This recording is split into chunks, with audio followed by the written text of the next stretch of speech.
which is fine. Keep talking. No worries.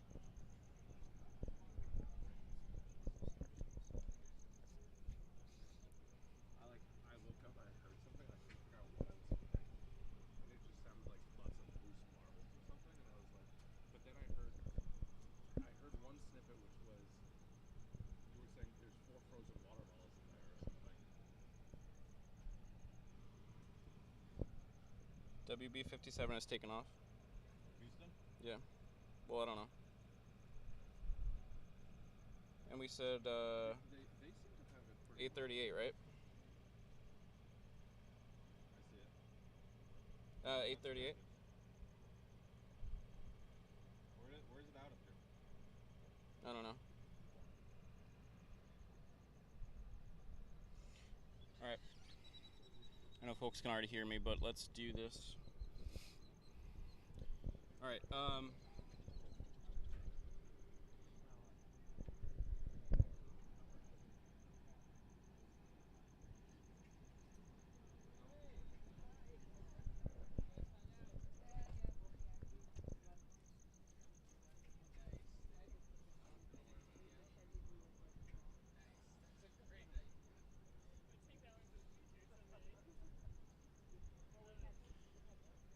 right, Ben. Would you mind switching to full dash Launch? full dash interview or Yep. split dash interview, and just let me. I'm gonna do a mic check and let me know if it's green. Green, we're good. All right then. What? Cool. All right, everybody. Welcome. My name is Andrew, and this is Rocket Future. We are live from the southern tip of South Padre Island with a live view of SpaceX's Starbase, about 5 miles south of our position right here. Of course, today is the second launch opportunity for them to get Starship off the ground. This is the largest, most powerful rocket ever, and as soon as it takes off, it'll be the largest, most powerful operational rocket, which is going to be great. As you know, a few days ago we hosted one of these live streams, and teams did pretty good. They got all the way down to like T-minus 10 minutes or something like that, and then they had a pressurization issue that they've been working on the last couple days. So they did scrub that last time, but it sounds like they already got everything fixed, so they're going again for a launch attempt here today. I believe T0's target time is still 8:38 Central Time. And I just saw a tweet saying that the teams are go for prop load, which is really good news, and that they're looking at some weather concerns, but that's kind of normal down here. So everything is going good so far. The fact that the road is closed and all the protections are in place, and that they are go for prop load, is a great indication that they're taking this launch attempt seriously. We got a good crew out here. If you want to switch to full launch. There's it's kind of hard to tell whether or not there's more people or less people than last attempt because we're in a different location here, but definitely a good showing of people. Everybody's pumped up for this thing, and I think everybody wants to see it get off the ground. As you can see, the actual shot we have of the launch tower right now is quite fogged in. You can see a little bit of the FAA lights shine through. So we're just going to have to see what happens with the weather as the sun comes up, and hopefully some of this fog will burn off, but we'll have to see. So the pad shots aren't going to be as good as the last stream, at least through the beginning of the stream, but we got to play by the rules of Mother Nature here. Not much we can do, but even if there's a fog layer here when this thing comes off the ground, it's going to be amazing. So as usual, we're going to make sure we're continuing to set up here, make sure everything looks good. If you want to go back to interview. I will welcome people in the chat. Space Junkie, welcome. Space Junkie and also the Space Junkie community. Make Love with Music, welcome. Andrew Paris, Titan. As y'all know, Titan joined us on the last stream, but he is not able to join us here today. But I know that Titan is wishing SpaceX good luck, and he wishes he could be down here, and we wish you could be down here with us, Titan. Welcome on El Hungaro and Icy, Andre, Zolt, Dennis, Rob. Welcome, everybody. It's good to see you all here. Very much appreciate you stopping in here for the stream today. So I'm going to take a few moments to get everything situated, and I'll be back with commentary shortly.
Andras, thank you so much for the super chat. Andras says, "Good morning, everyone. It's a good day to fly. Go hashtag Team Space."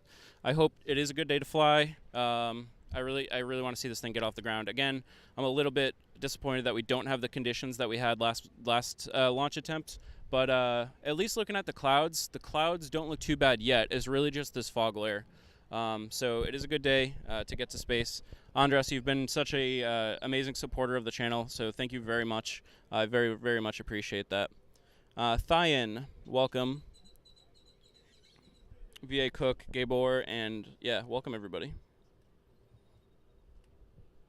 Bolint says, "Hi Andrew, good luck." Thank you very much.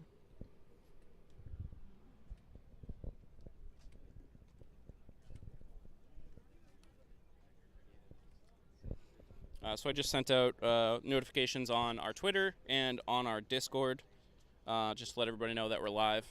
So we got everything kind of together. I think we're kind of ready for this this launch attempt here.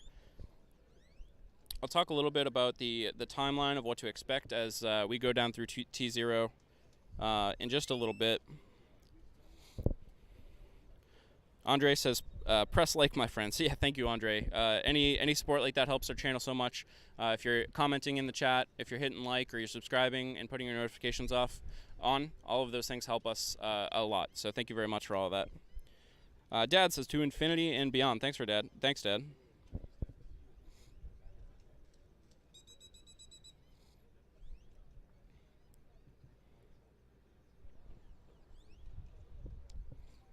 So if you're just tuning in, oh, it's Stephanie B is in chat. Thank you so much, Stephanie B, for all the great moderation that you were doing on the last stream. We appreciate you so much, Stephanie. I very much appreciate you. But yeah, if you're tuning in, let us know where you're watching from. It's always awesome to hear about where everybody's tuning in from and watching this historic moment from. Again, we're really hoping to see this thing get off the ground today, and it's going to be not only a historic day for us down here in South Texas or SpaceX, but a big day for the space industry in general, and a big day for humanity in general. Yeah, it's going to be crazy, and it's really cool to see that people from all over the world are getting excited about this stuff and tuning in for this. So thanks for choosing my stream. I do encourage you to check out other people's streams as well today as this thing goes down. So everybody's going to have a different view, and everybody's going to have a little bit of a different experience and different things to talk about while they're waiting through T0. So check out everybody's stream and get as many perspectives as you can. A lot of people have been waiting a long time for this day, so it'll be interesting to see what people are saying as we get closer and closer to T0.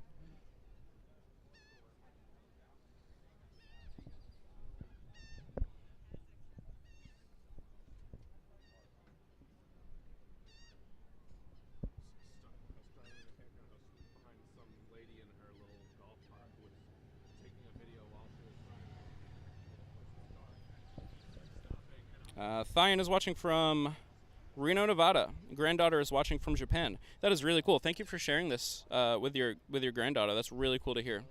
It's important to get all the young folks really interested in this stuff early on. It's going to be a major part of their future, so that's really cool. So let's talk a little bit about the timeline here. So at T-minus 2 hours, which we've passed, I think, right? Yep, we've passed that. SpaceX flight director conducts poll and verifies go for propellant load. That has already been completed. The launch director did say that they're go for propellant load, so we should start to see that process shortly.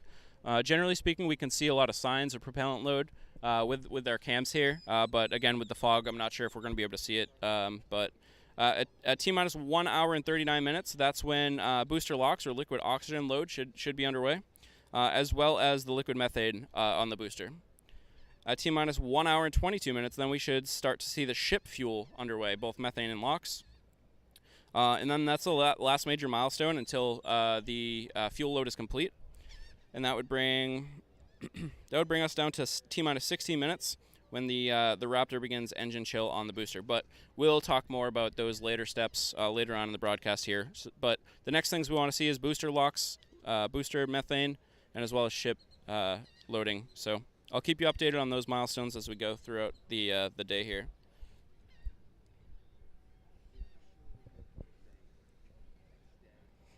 Andres is watching from Nottingham, England. Very, very cool. Welcome, Big Ferry.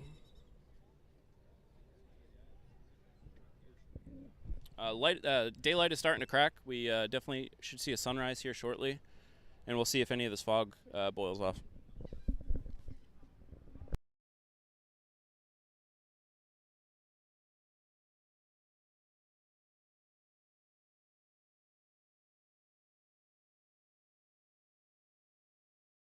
Testing. All right, we dropped our mic for a second, but we're back. What's up, man? Good to see you. Yeah. Yep. No worries.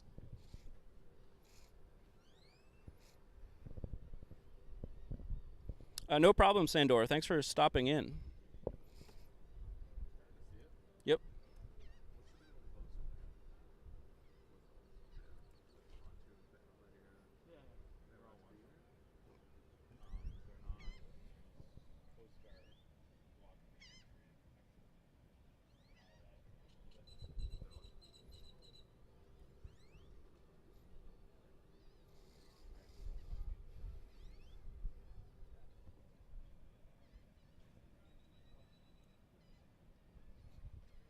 Welcome, Ballo and Peltar. Yeah, you can kind of start making out the rocket in that left-hand screen there.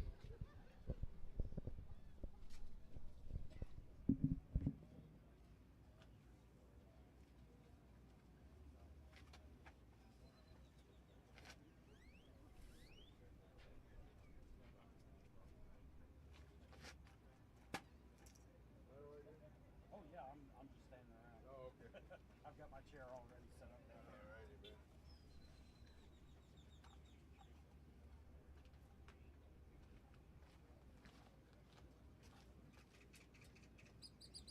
man. Rob Moon, thanks for the question. I actually don't know off the top of my head, but if you look up the X1500, the Panasonic X1500, that will let you know. Ivan says the fog can be a serious issue for the launch attempt. So that's really a big question mark. Let me switch scenes here and talk a little bit about that.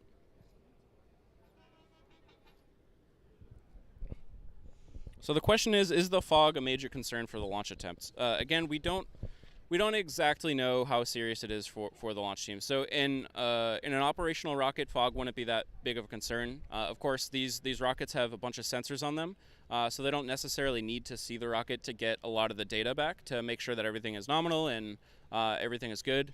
There is some question about the fact that this is a test flight. Will they want pretty much a clear view just so they get as much data as they can?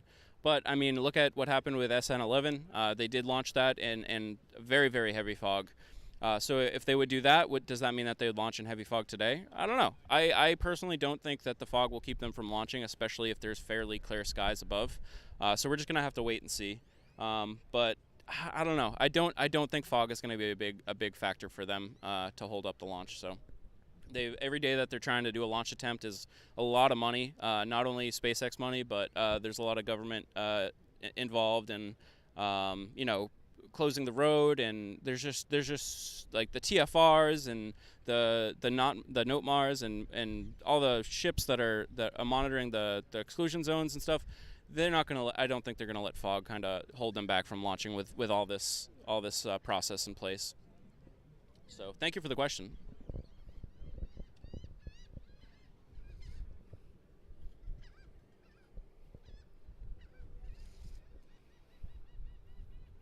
Thyan thinks the fog will mostly burn off as it gets warmer. I do hope so. I do hope so.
think there's a way to show the view. I mean this. I want to show the setup, but I don't really know if that's possible. Take a picture of it and post it to the chat. Could do that. I don't think I can post a picture of the chat, but I can bring it up on stream. I'll do that.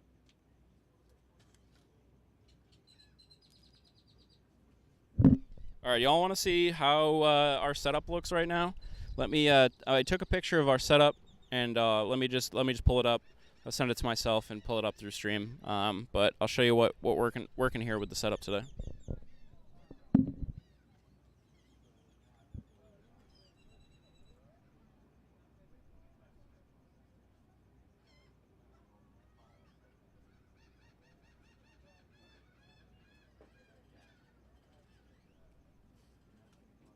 Look at that thing. What is that thing, Dad? Is that a news thing, Dad?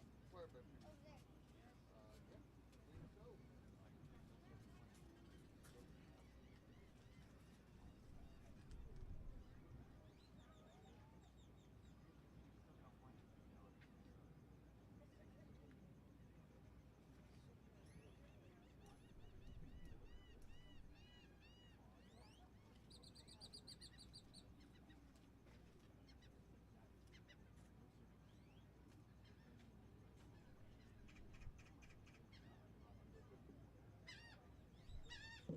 Sorry, I didn't do this in a very clean way with the interface here, but as you can see, we got quite a few cameras set up.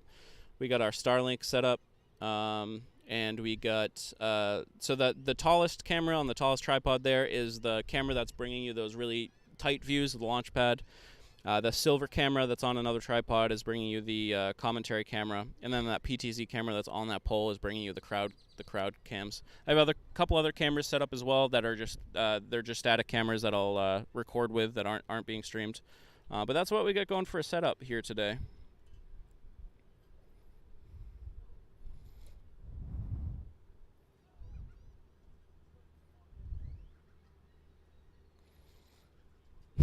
It sounds much more awake today. Yeah, I actually got like maybe close to 3 hours of sleep last night, as opposed to none last time. So I'm feeling a lot more awake as well.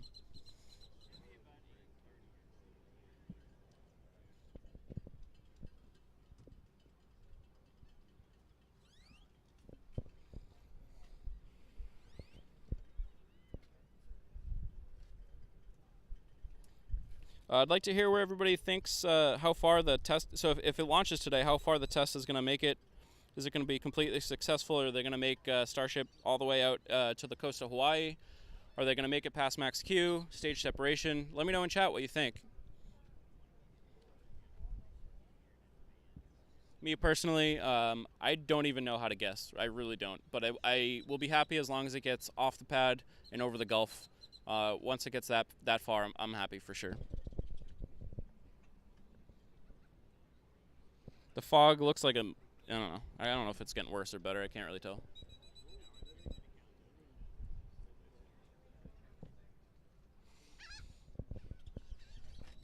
How goes it?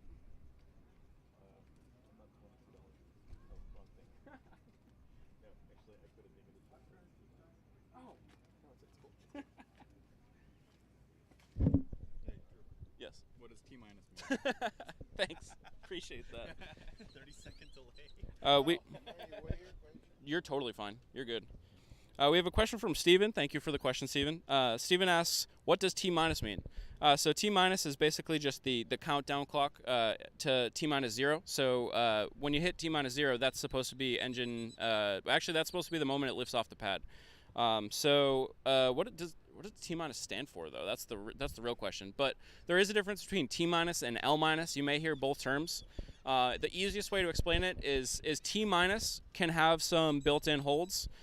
So it might not be the true it might not be the true clock to compare against if you're looking at the time. If you're looking at an L minus, it should be exact. So like, let me give you a very easy example here. If it's L minus 1 hour, then that means that launch should be in 1 hour. If it's T minus 1 hour, launch actually could be further than 1 hour away because there could be some holds involved in there.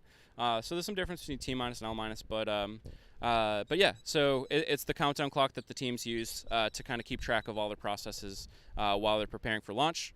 I think today, if this thing makes it this far, T-minus 8 seconds. So 8 seconds before this thing comes off the pad, that's when engine ignition starts. So engines start like 8 seconds before actual launch. So that's going to be crazy. That's going to be stressful. They're going to make sure that all of those engines come up to full thrust and that there's no concerns. And then they'll let it go off the pad. As you know, the last launch attempt scrubbed, and we're really hoping that it goes today. And I actually feel pretty good that it might go today. But if I was to put any money on it, I would not be surprised to see this thing get down to T-0, see those engines ignite, and then have a pad abort. But I'm hoping that doesn't happen. But if we get that far, that's a big improvement from the last launch attempt. So everybody give me a 5x5 in chat if you can still hear me all right. Last time we had a couple mic issues, so I'm just monitoring. Dave Roberts, welcome, Dave. As always, we're missing you here, Dave. Wish you were here. Andrew Paris says time minus. So according to Titan, T minus just means time minus. Good question. Great, cool. Awesome, thank you.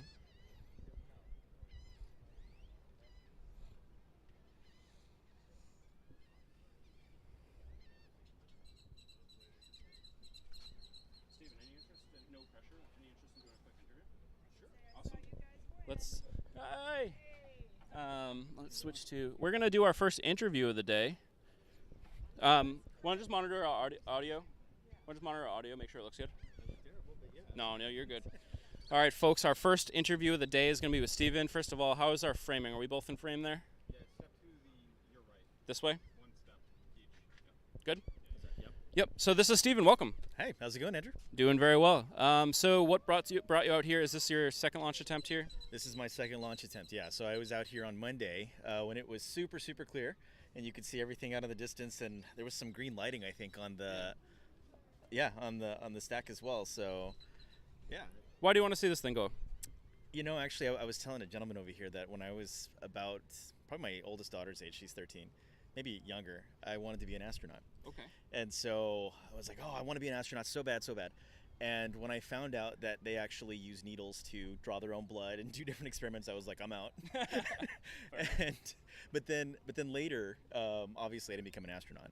Well, that's not obvious, but I didn't. Hey, it's not too late. Yeah, exactly, right? But when they first announced the pad out here, and they first announced they were going to do some launches and everything else, I was like, you know what?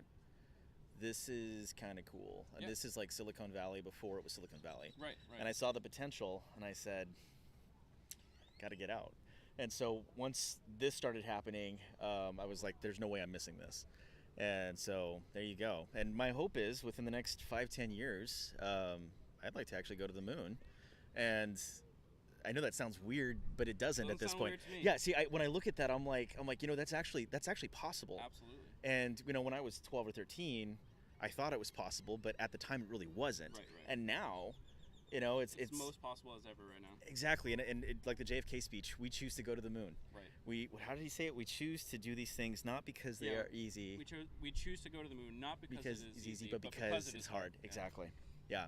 Awesome. And so that's a great answer. That's a great answer. That's really cool. So you actually would you fly in a Starship? Oh, totally.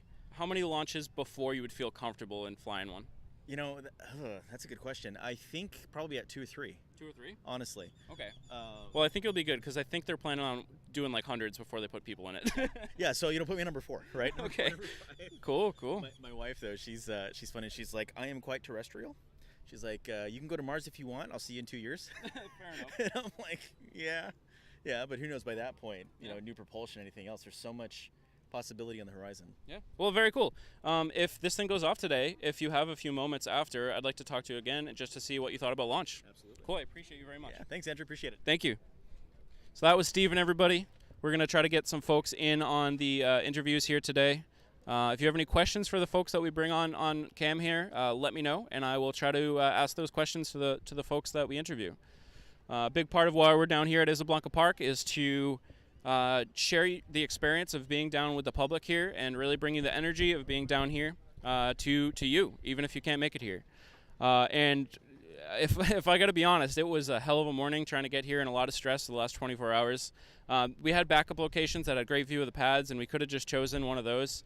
But we didn't want to just have a live view of the pad and me standing in front of the camera on commentary. We wanted to be where everybody else is and really show you what it's like to be down here with everybody. And if this thing gets off the ground, you're going to have some really exciting reaction cams from everybody. Yeah, I think it was worth it. So.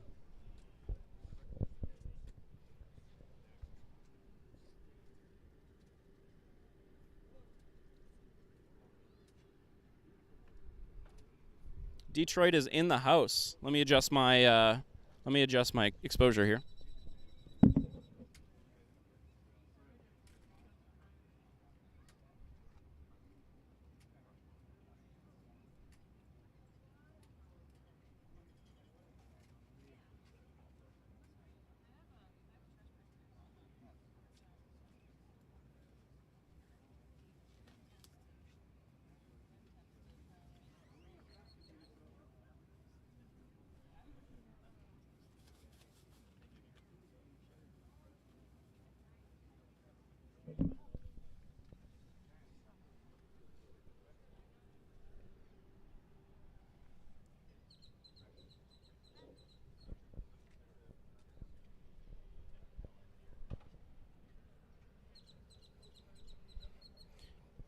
We got 71 folks watching right now, and we have 15 likes. Hate to be that guy, but let's get those likes up. We can get up to 71 right now.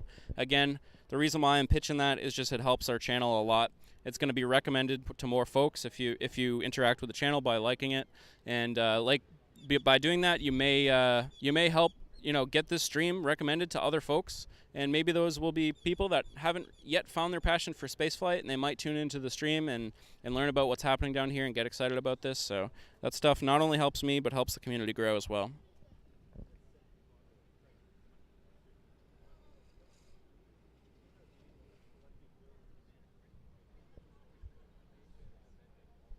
Oh.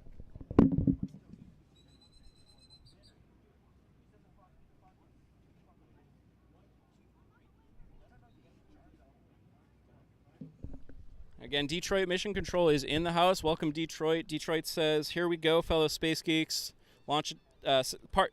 Starship launch attempt part 2, electric boogaloo." Nice.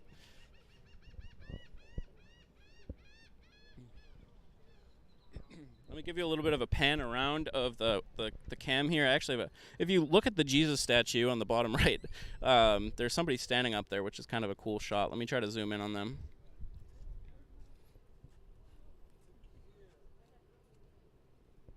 Hey, good to see you. I think so. I feel good about today. Yep.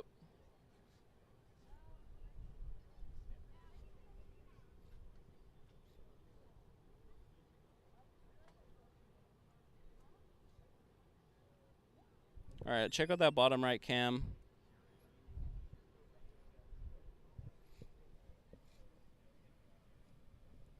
Oh, I just adjusted it too much.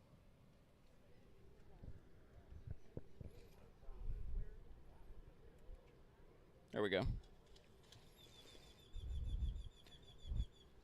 Dave Roberts says, "This is how I understand it. Booster will have powered vertical landing 20 miles out in the Gulf. Starship, if surviving reentry, will be allowed to crash into Pacific to destroy it." Very correct, Dave. You got that right. And we're wondering if we might be able to hear that Booster 7 sonic boom as it arrives, if it makes it that far to landing in the Gulf. Chocolate Cake is here. Good morning from Chocolate Cake.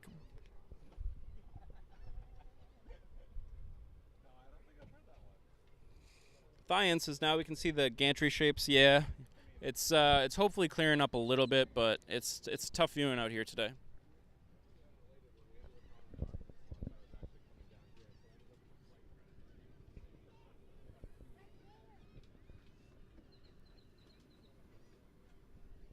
The official SpaceX broadcast starts in about 35 minutes.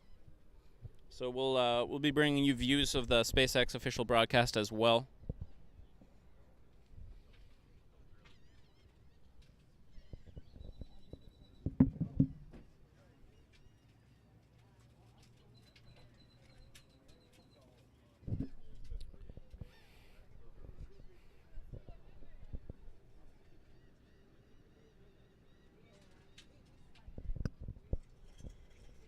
We have an update from SpaceX 2 minutes ago. Fueling of Starship's upper stage is now underway. 8 minutes ago, fueling of the Super Heavy booster is underway. So that's confirmation that both the ship and booster are being fueled. So this is excellent. If they're fueling, that means things look good enough to try for the launch here today. So obviously a lot more time until T0. So we'll see if things continue to go well, but that is a great sign. So unfortunately, we can't see it get frosty, not yet at least, but hopefully some of this will clear up soon. What's up? Hey man, Good to see you. how you doing? Good. How are you? Good. So we've been with the bins back there. Oh, cool. The Benz. Yep. What was the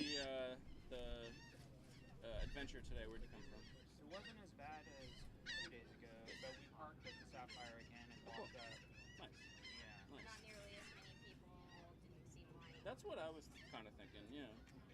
Because I remember when we were coming back, when we were like walking here last time, there was like an army of people behind us, and it wasn't that way this time. Makes sense. We got actually pulled over in Laguna Vista. Oh no. It wasn't even I had a speeding. tail light out. Yeah, it was a tail light. Dang. Did you get a ticket?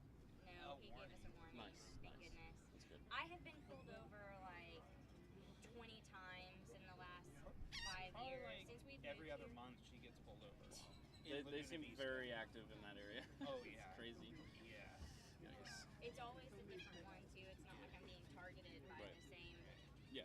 person. I guess I'm just always doing something wrong.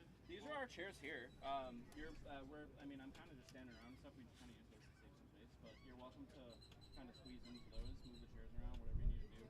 I'll run those cameras when we get closer to the launch, but yeah, plenty of space here too. Yeah, that's about the best that we've had so far today. Don't get out of your way. Are you? Not in the way at all. You're good. What are you up to right now? You're going live right now? Yeah. But I've already done the introduction and kind of let everybody know what's going on. So Cool, Andrew. Where's Titan? he wasn't able to make it today, unfortunately. He had some other work on it. So yeah. But he was Live in the area? Houston. Oh.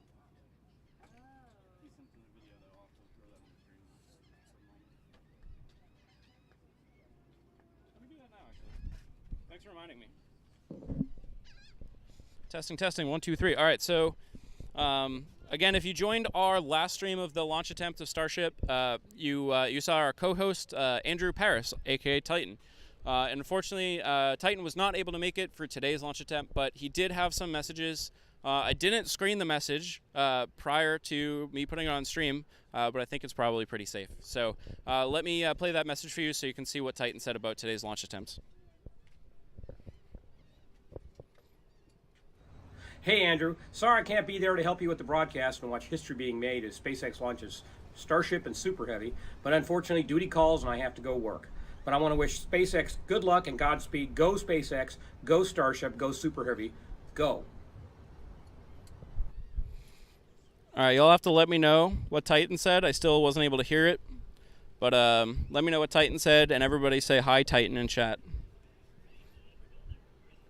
Dave Roberts is reporting that Starship has some frosting. I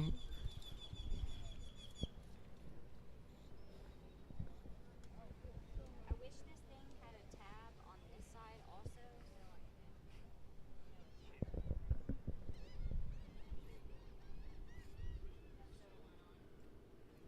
Welcome, J.A. When start rocket? About an hour and 20 minutes or so, give or take a couple minutes.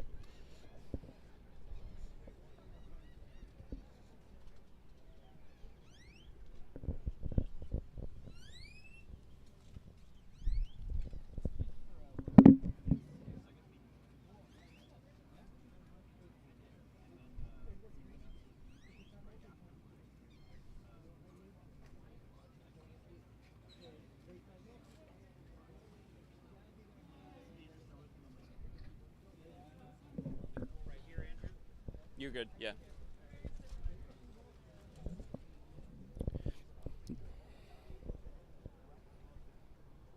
J.A. says, so rocket is frozen, snow is around her, and wait on snowing tornado. Yep.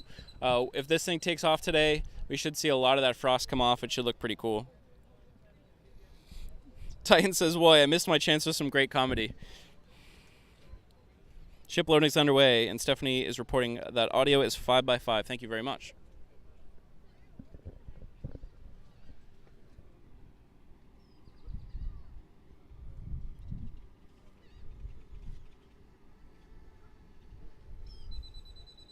Welcome, Andy. No problem.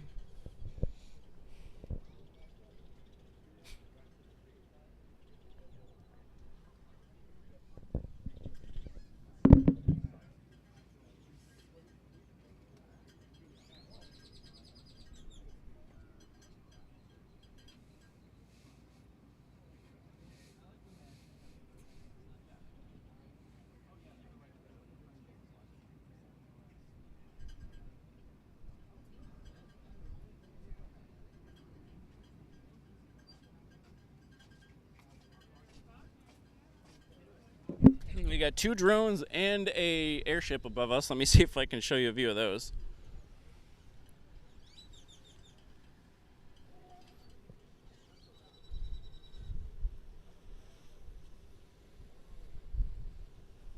There's the airship, South Padre Island. I think it's like immigration stuff. And then you saw that drone for a brief second, I think. But they're buzzing around. There's a couple folks down here at SPI flying their drones.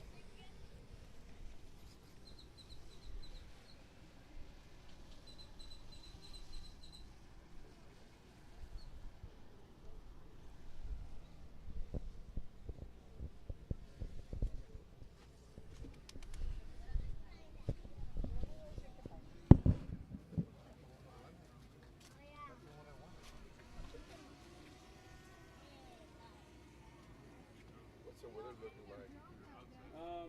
There hasn't been a recent update. I don't know if I haven't heard anything about like concerns about upper level winds or anything yet. I'm talking about like the fog and the haze. You think it might lift? Hopefully. I don't know. I'm not confident. Yeah. But here's the thing, if it stays just about this foggy, but we get a gap in the clouds, then that might be okay. Yeah. Yeah. A little bit of the fog should burn off, I would expect, but it's just so hard to tell. Down here, yeah. Sometimes you can't even. I know. You can't see across the water. I know, it's crazy. Thank you, appreciate it. Yeah, no problem at all.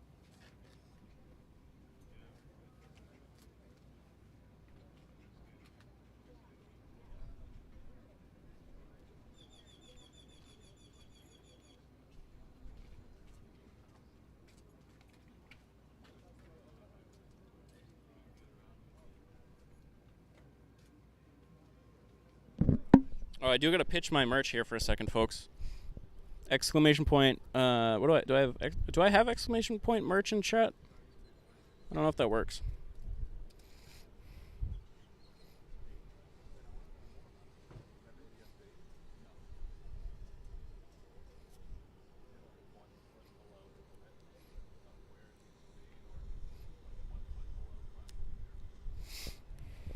But yeah, if we up on our store, we have both these Rocket Future hats and these Rocket Future shirts. And this one in particular does say Starship inaugural full stack launch. So we won't have these up for forever, but we'll have them up for a while. But probably at least until this thing gets off the ground, and probably a little bit after that. So it says on the right hand, it says Starbase Boca Chica, Texas. It's got all the heat shield tile designs on the back. It says launch crew on the back. You know, this is another way to help support the channel if you want some swag to go with it as well. So a couple different ways to find it. I think, is it store.rocketfuture.org, or just on our YouTube page. Again, if you go to our YouTube profile and you click the store tab, you can actually find both of the products there right through YouTube, which is really great. So I just wanted to mention that because that's another way to help support.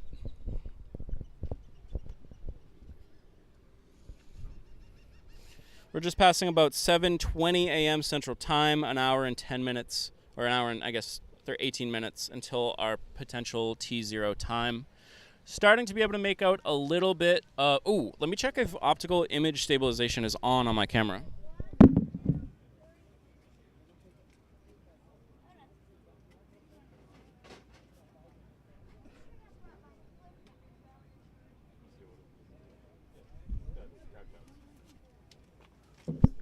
image stabilization is on, but we're just zoomed in so much that we're going to see some of that shaking with the wind. Yeah, we want to see Starship swim today. Exclamation point merge didn't work, but that's all right.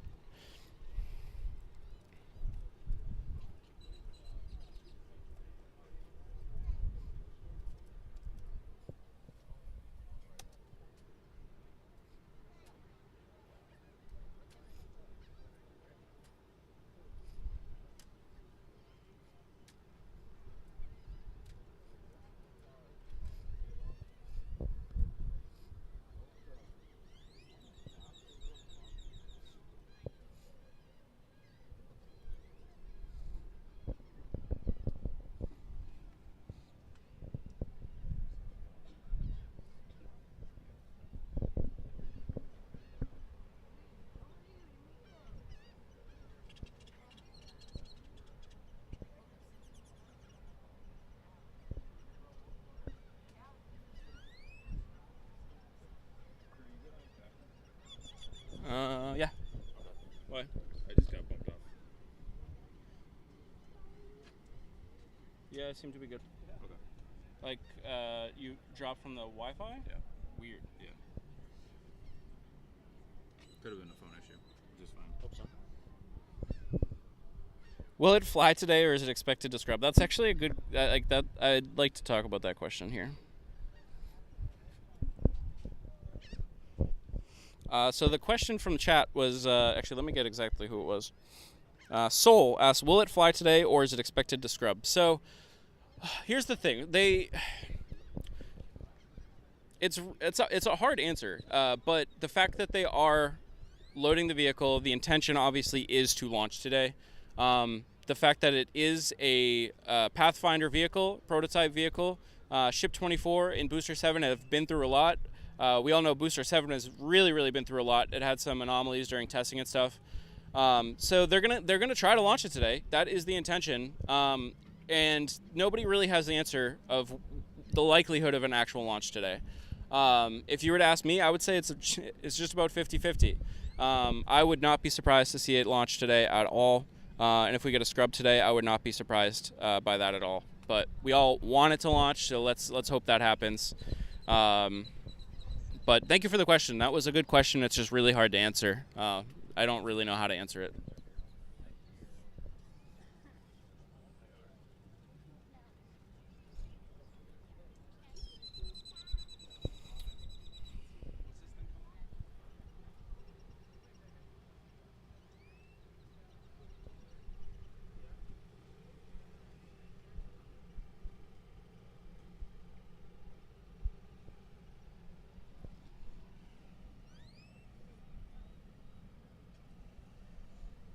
Yeah. What did you do to your exposure before when it was underexposed? Is it underexposed? Well, before. When you said it was underexposed. I would adjust the shutter. Way less blue then. I should be able to fix that. So we should be able to add an ND filter and lower the. No. Maybe.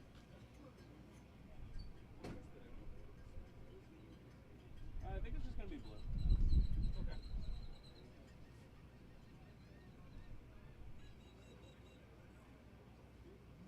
What if you bump up the exposure? Huh? What if you bump up the exposure?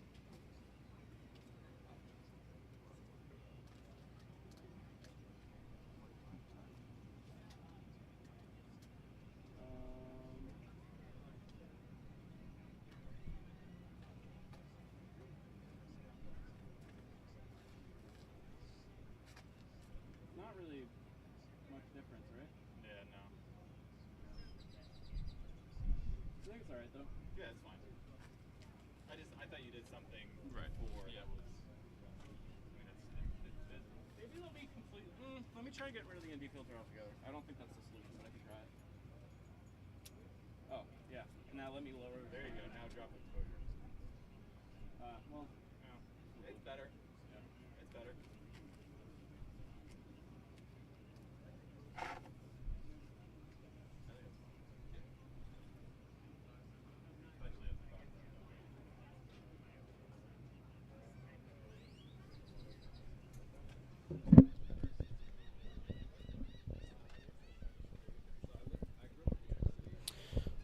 Salsa's really looking forward towards a launch. Been following this project for 3 years. Absolutely, there's been so many people following along on this project for so long. A lot of people started watching during the hops and the high altitude flight tests. Some people were watching all the way back to the Starhopper days. If you don't know, Starhopper is a really cool vehicle they built down here at Starbase, and it's pretty crazy. It basically just looks like a water tower, a short water tower that they installed one Raptor engine on it, and they actually flew that. They flew it up towards almost the height of the launch tower, actually, not quite as high, but really cool vehicle. So they started with the Starhopper. They moved on to the the SN serial number iterations of the vehicles that didn't have the nose cones. They flew a couple of those tests. They moved on to high altitude flight tests, including the belly flops. Most of them ended in an explosion, but they kept working on those processes and iterating on the vehicle until they were able to nail that SN-15 landing. They were able to kind of land the one right before SN-15, but it landed hard, and there was still a fuel leak, and it did explode after the landing. Yeah, since then we haven't seen any flights, just a lot of static fires, cryo testing, and just different iterations of vehicles, vehicles being built, vehicles being scrapped. It was looking like Ship 20 and Booster 4 were going to be the first ones to fly for a little bit of time, but as we know now, obviously, they moved on to Ship 24 and Booster 7. There was a lot of speculation about a month or two ago that they would move on from these vehicles and go to the next ones, because the next ones are, according to SpaceX, a lot more polished and advanced and really closer to production. You know, this vehicle is still really far from production, but I think if they keep waiting, because their vehicles are getting more and more advanced, they're never gonna ever fly, and they're never gonna get that data they need from the actual flight. So I think that's why they decided that Booster 7 and Ship 24 are the first ones to try for this quote unquote orbital launch attempt. As we know now, it won't be a real orbital insertion. It'll get up to those velocities, but its trajectory will keep it under orbit, and it'll land, hopefully, if it's a fully successful test, Ship 24 will land off the coast of Kauai, Hawaii. And Booster should land about 20 miles off the coast here in the Gulf. The SpaceX live stream starts in about 16 minutes and 45 seconds. And we're actually just about, is it 7:28 or 38? 28 or 38? I think it was 38. If it's 28, we're an hour into launch, but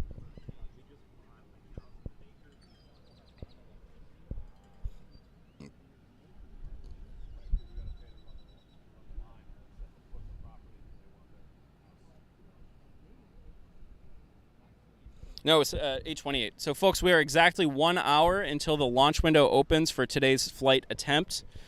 So we could be under 1 hour before this thing gets off the ground. Could be under an hour. I'm going to grab some water.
Yep, I felt the same way.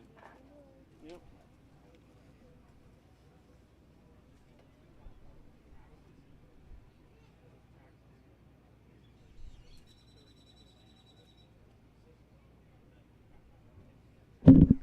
Thank you, Barnabas. Barnabas says, good day, good launch. Let's hope so. Let's hope so. Welcome, Dabish. Or Debasish. Welcome, Debasish. Hopefully I did that okay.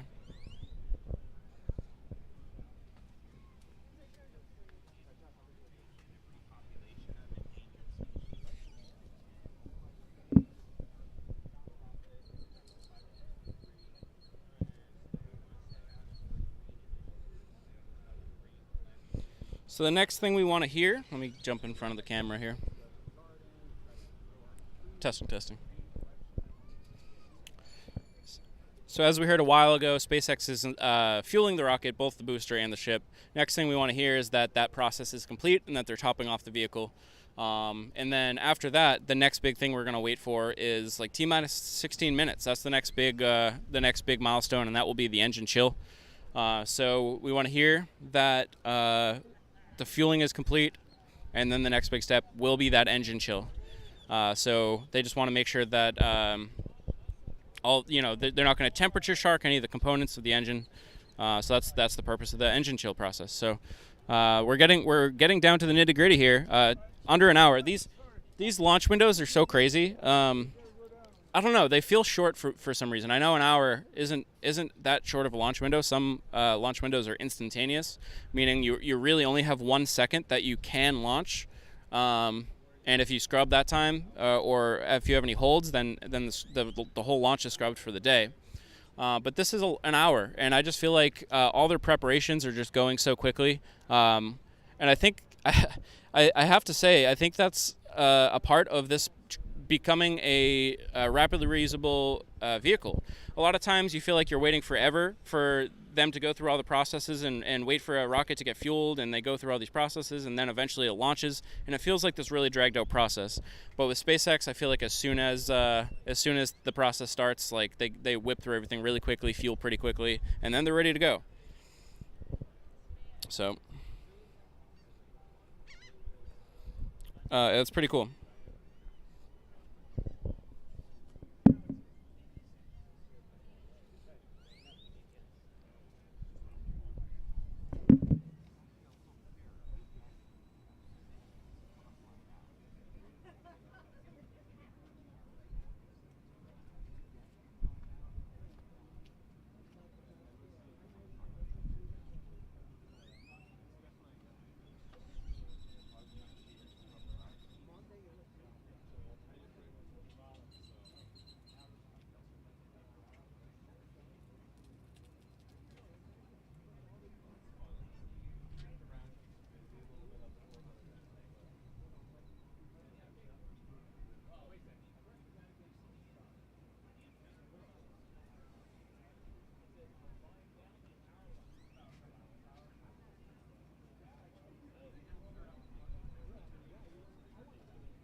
Yeah, it definitely it seems like the conditions are increasing or getting a little bit better.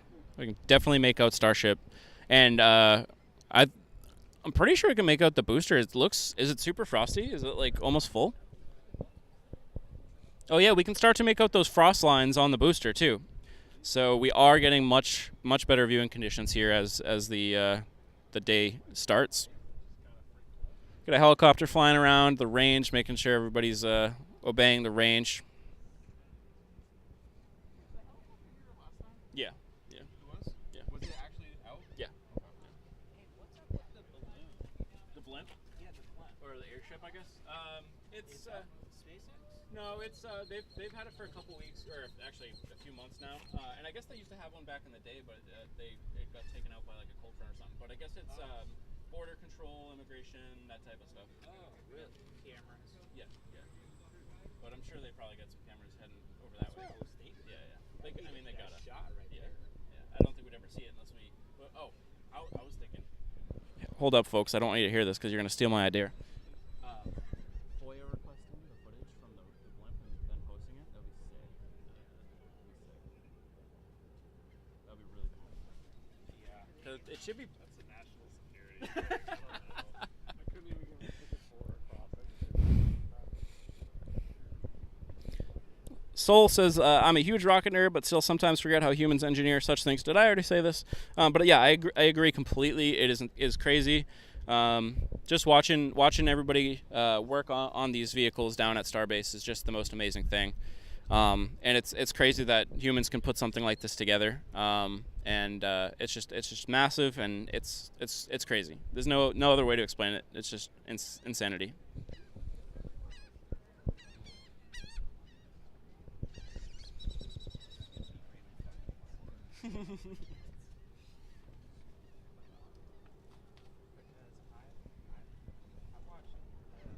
The SpaceX live stream starts in, what does that say, 8 minutes? 9 minutes?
I'm going to pan around with this cam here to see if you can see any of the other shots of the crowd.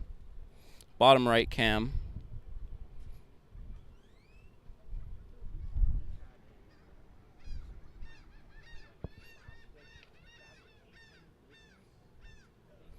You can see a big news truck over there. But this, the trunk is kind of blocking some of the shot there. There's our main camera that we're running.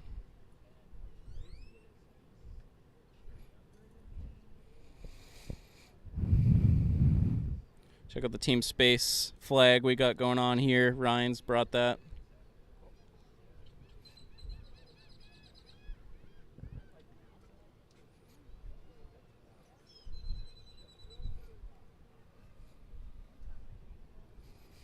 The booster is getting clearer and clearer. From what I can tell, it looks like the... All right, let me get in front of the camera here.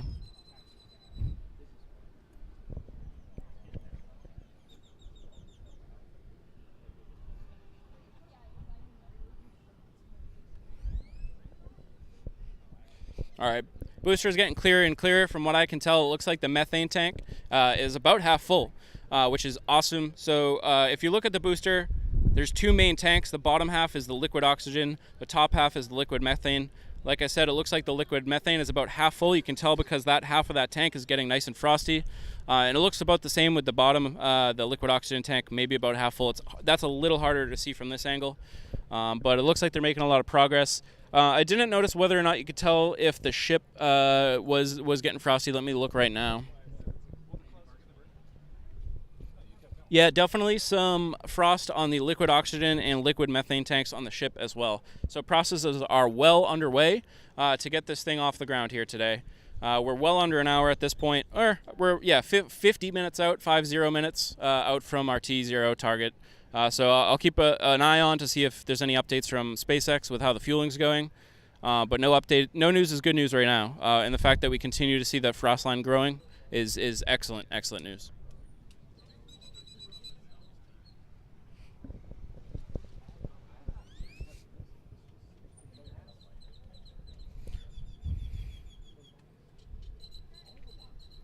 No problem, Dad. Thanks for popping in.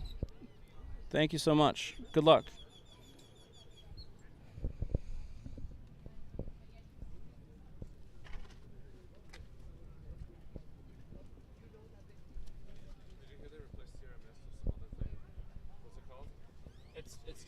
It's not What's even it good. called? Starry. Starry. It's a Gen Z. It's targeted to Gen Z. I don't actually know what that means. It just tastes like Sprite and stuff. Like where Sierra Mist actually was different. Starry is just like a 7-Up Sprite thing. It's not even made of real sugar.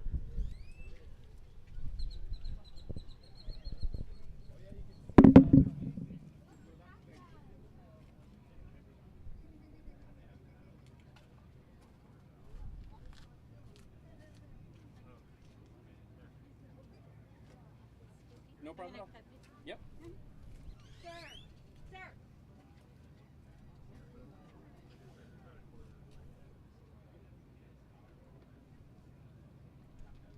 Wow. Andres, thank you so much for the gifted 5 subs. Andres just gifted 5 subs to the channel. So if you've been hanging out here in chat and you all of a sudden became a member, you can thank Andres for that. Again, Andres, you've been probably the most supportive member of the channel here so far. Thank you so much for that. That is going to go a long way in helping us continue to bring you these broadcasts and continue improving everything as we go along. That is really amazing. And not only was it 5 gifted members, it was 5 high bay gifted members. Thank you so much for that. I very much appreciate you.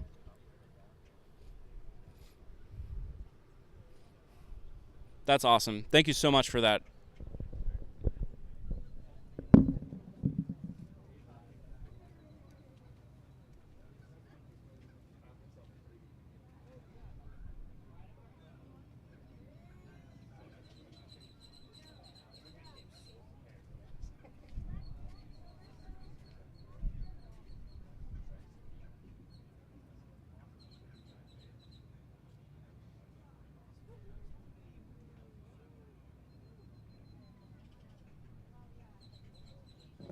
Brandon, welcome, Brandon.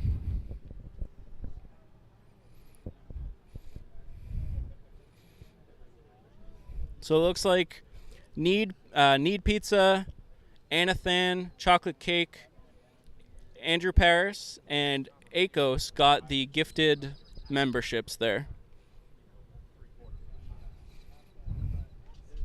We need you for the awesome content. Thank you so much. I appreciate that.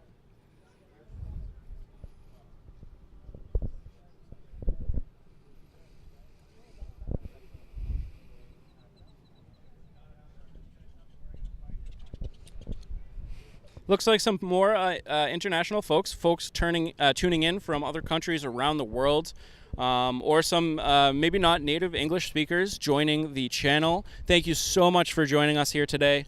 I do just have one request, and that is, if possible, please just keep the chat to English for now. And the only reason why we ask that is because we like to keep a safe chat for everybody involved.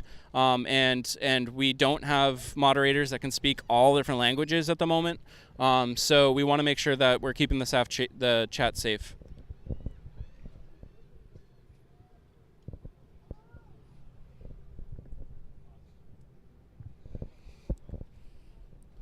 Booster 7 is looking real shiny, real nice.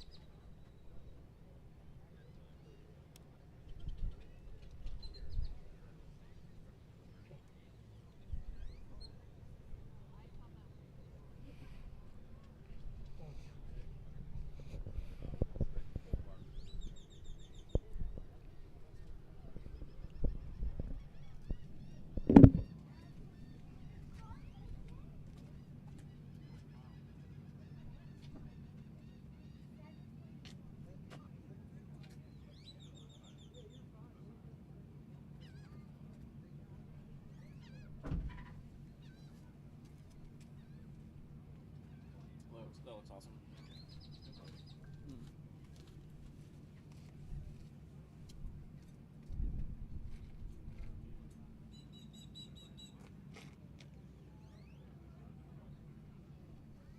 The boats seem set back more. Like that way? Yeah, Yeah, like to the right. Yeah, that's fair. I don't think the exclusions are going to change, but No, I don't know. Maybe they just changed. it's nice though because they're not in my way. Yeah, exactly. We'll see what the cruise ships do. Yeah. We need to find somebody else to interview. Ben, you want to interview?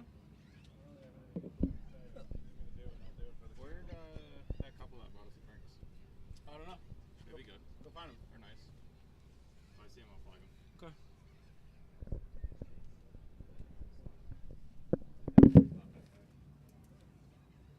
What do you got? Picture I just took from just sitting here. Beautiful. Look at that. That's amazing. Where they live. South Texas. Yeah. That's awesome. Good shot. Without moving. That's amazing. Without looking for it. It's amazing what phones can do nowadays.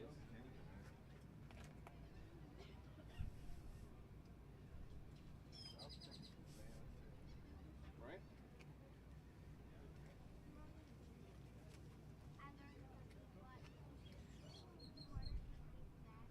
Oh my goodness. Titan, you didn't have to do that, Titan. Thank you so much for the super sticker. That is incredibly generous. Generous. That is incredibly generous of you, Titan. Thank you so much. Detroit is asking if the spectators are getting excited. They sure are. The folks down here are getting very excited. So I'm really excited to see everybody's reactions when this thing actually finally gets off.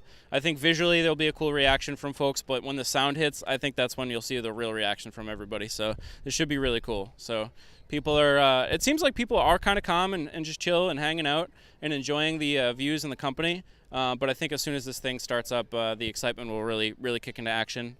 And hopefully people are kind of maintaining their expectations as well. We want to see this thing get off the ground, but I think everybody is just holding their breath until we see that thing ignite. Not only until it ignites, but we have to wait 8 seconds after it ignites before it gets off the pad. So we'll be keeping a close eye on that when that happens.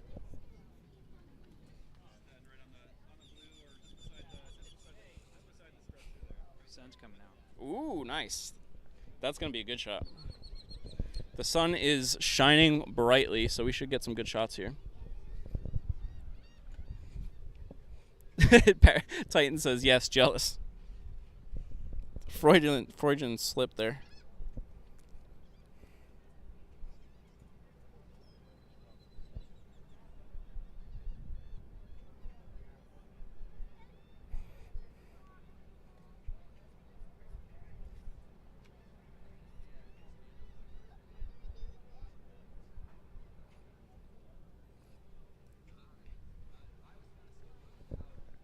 How's it going?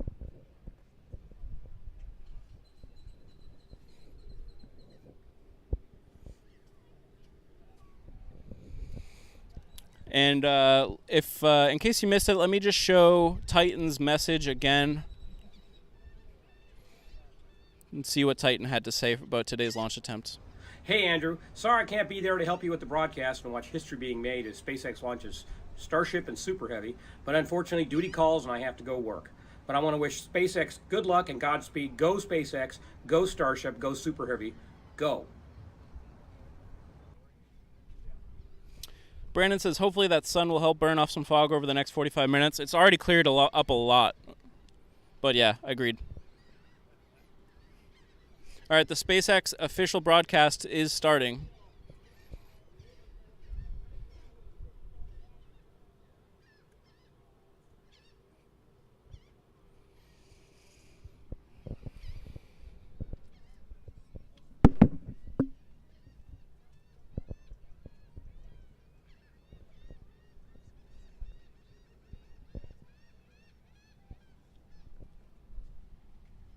Hey, what's up?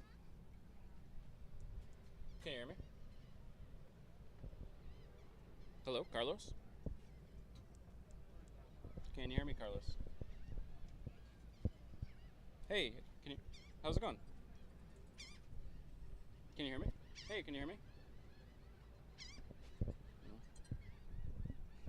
We just got a call from our friend Carlos, but he couldn't hear us. It's probably signal issues. I will text him.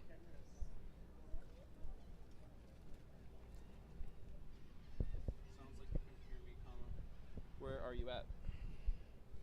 Voice texting because I got my hands full.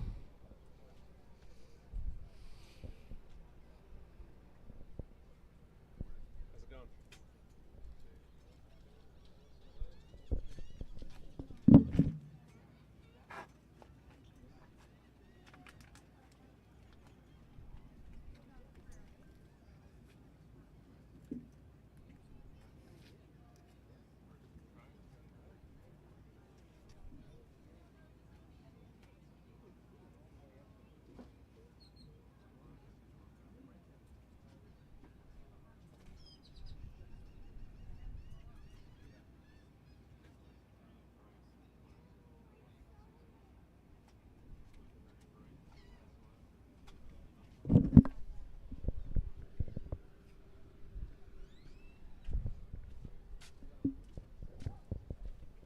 All right, what do we got going on here in chat?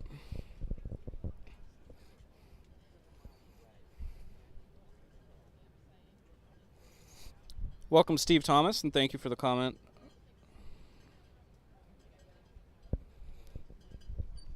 And welcome, Sean. Sean says, good morning. The Hanover, Massachusetts crew is watching. Thanks for tuning in.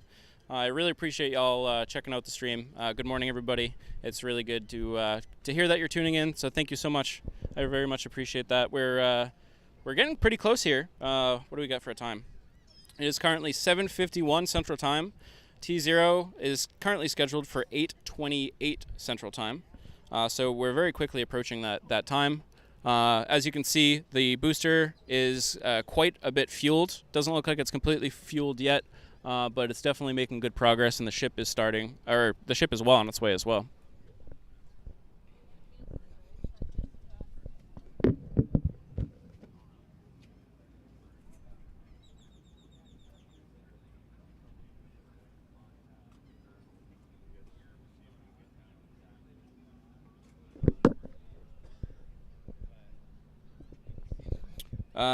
Steven says, if you think you can live on Mars, you better stay on the ISS for a year. Then you might be able to handle life on Mars. That is a really fair statement to make. One second. Yeah, I think that's a fair statement to make. I think that is one of the important parts of the International Space Station too. There's a lot of benefits we get from working and living on the ISS. And one of them is practicing just living in working in space for long duration periods of time to prepare us for future moon missions and future Mars missions. So I think you hit the nail on the head there. It's going to take a lot more than a year on the ISS to kind of simulate what the effects might be on a human body on their way to Mars, or even going down to Mars and staying a considerable amount of time there on the surface of Mars as well. So yeah, no, I think you're right there, Stephen.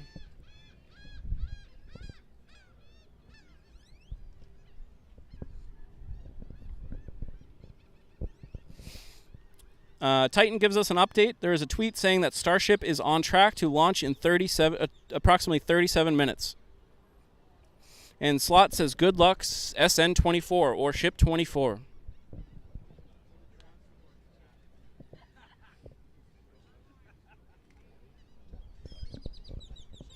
Carlos, how's it going? Good, how are you? Good, good. Good to see you. Good morning. Good morning. You feeling good about today?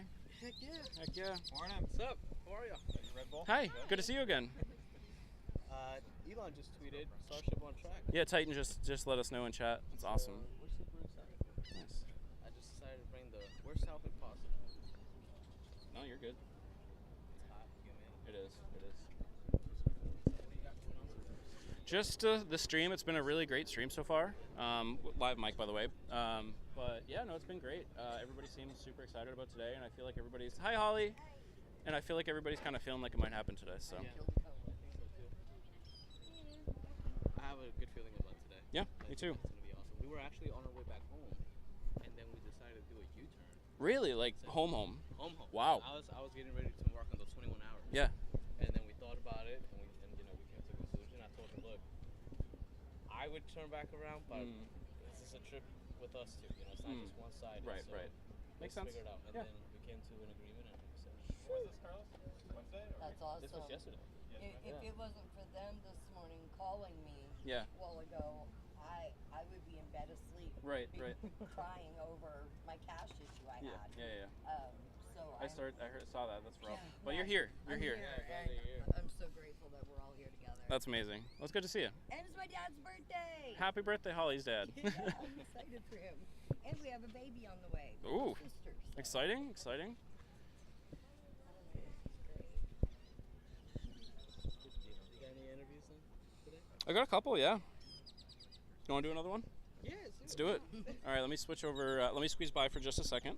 Yeah, I'm gonna squeeze my Sure. stuff up this Come on way through. and get out of your way. Are we already in the right scene? All right, we're good. All right, folks, you might recognize Carlos from the previous stream. You want to check framing for me when Carlos steps in? Why don't we do it this way? Come on in. And then we're going to have Ben just check on, make sure we're both in frame. Don't steal the microphone, my guy. That I was like, was funny. A lot of people thought it was funny. How are we looking? All right, everybody. You might recognize Carlos from the last launch attempt. Carlos is a good friend of mine. So last launch attempt scrubbed. How do you feel about that? I felt really bummed out, but coming down here, I pretty much kept in mind that it was a 50-50 shot. You know, I attended all two of the Artemis attempts, so I definitely knew I knew what to expect. But I mean, we're talking about a big change in distance here. Right. I mean, Florida to North Carolina, Yeah. then North Carolina to Texas is a huge difference. So I did feel a little bit bummed out. I did think that it was going to go maybe the next day or the third day, but after we found out that it was on the 20th, I really had to just come to terms that, okay, I might not be able to see this launch. So Yeah, and you started heading home for a brief moment, you were saying.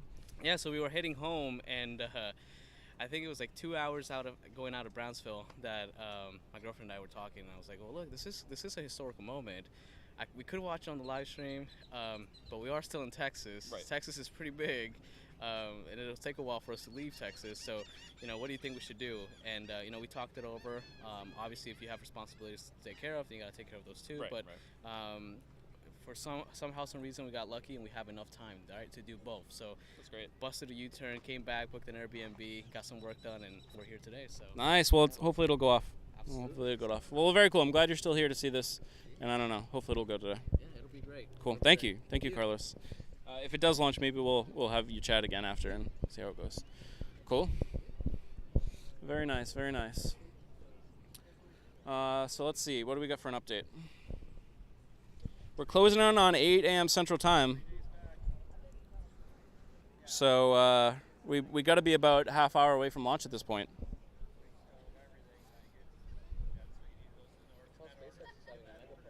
Yeah. SpaceX's official viewing location is in viewing distance from here. It looks like they're throwing quite the event over there. I'm sure they sent an invite. I just didn't get time. Yeah, right. Same. They just got the wrong number on file. Did you guys want a pineapple juice? I'm good. Do you want one, hon? No, I'm good. Okay. Steve Thomas says, I worked as an embedded programmer for over 30 years, and the Starship has many embedded controllers on it to control many things. Very good point there. Obviously, these are all things that they're going to be keeping an eye on to make sure everything is working correctly as we get closer to T-0. SpaceX's stream is live. We got that up in the top right. Or do I not? Let me pop back to that.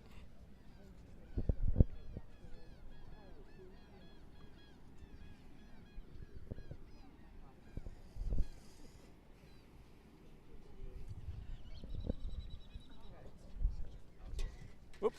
Sorry. No, you're fine. No, you're good.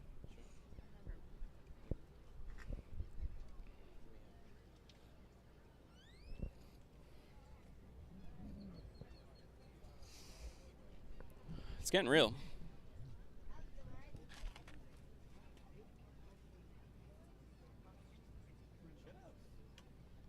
Decent. Yeah, it's turning out to be decent viewing conditions here if this thing goes. If you look off to the left, look at those clouds. Yeah. That's fine. Yeah. It's just a little hazy. Yeah, we'd see it. We're gonna go get a water at this little stand. Sounds good. We got waters here if you want them. Oh yeah, we do. Yeah. No, go for it. You might have to move some stuff out of the way, but Wait, the sandwiches. I mean, you can have one of those too if you want.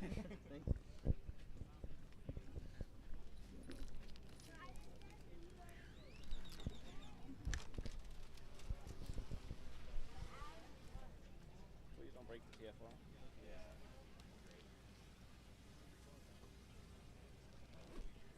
So we spent some time down at Boca Chica, Mm.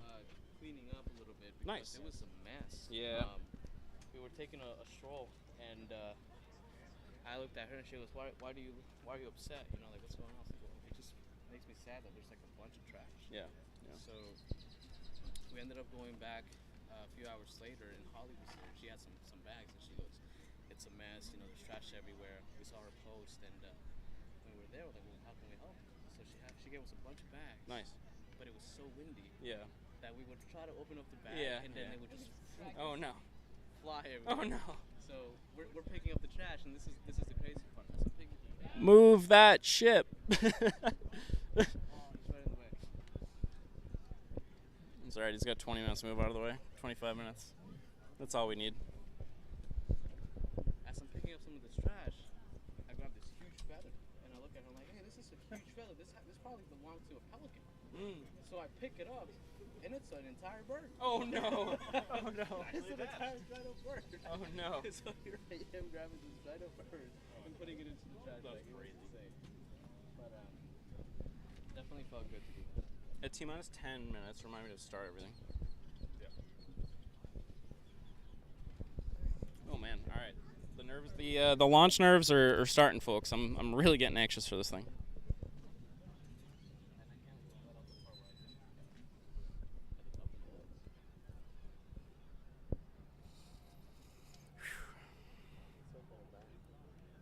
27 minutes here, folks.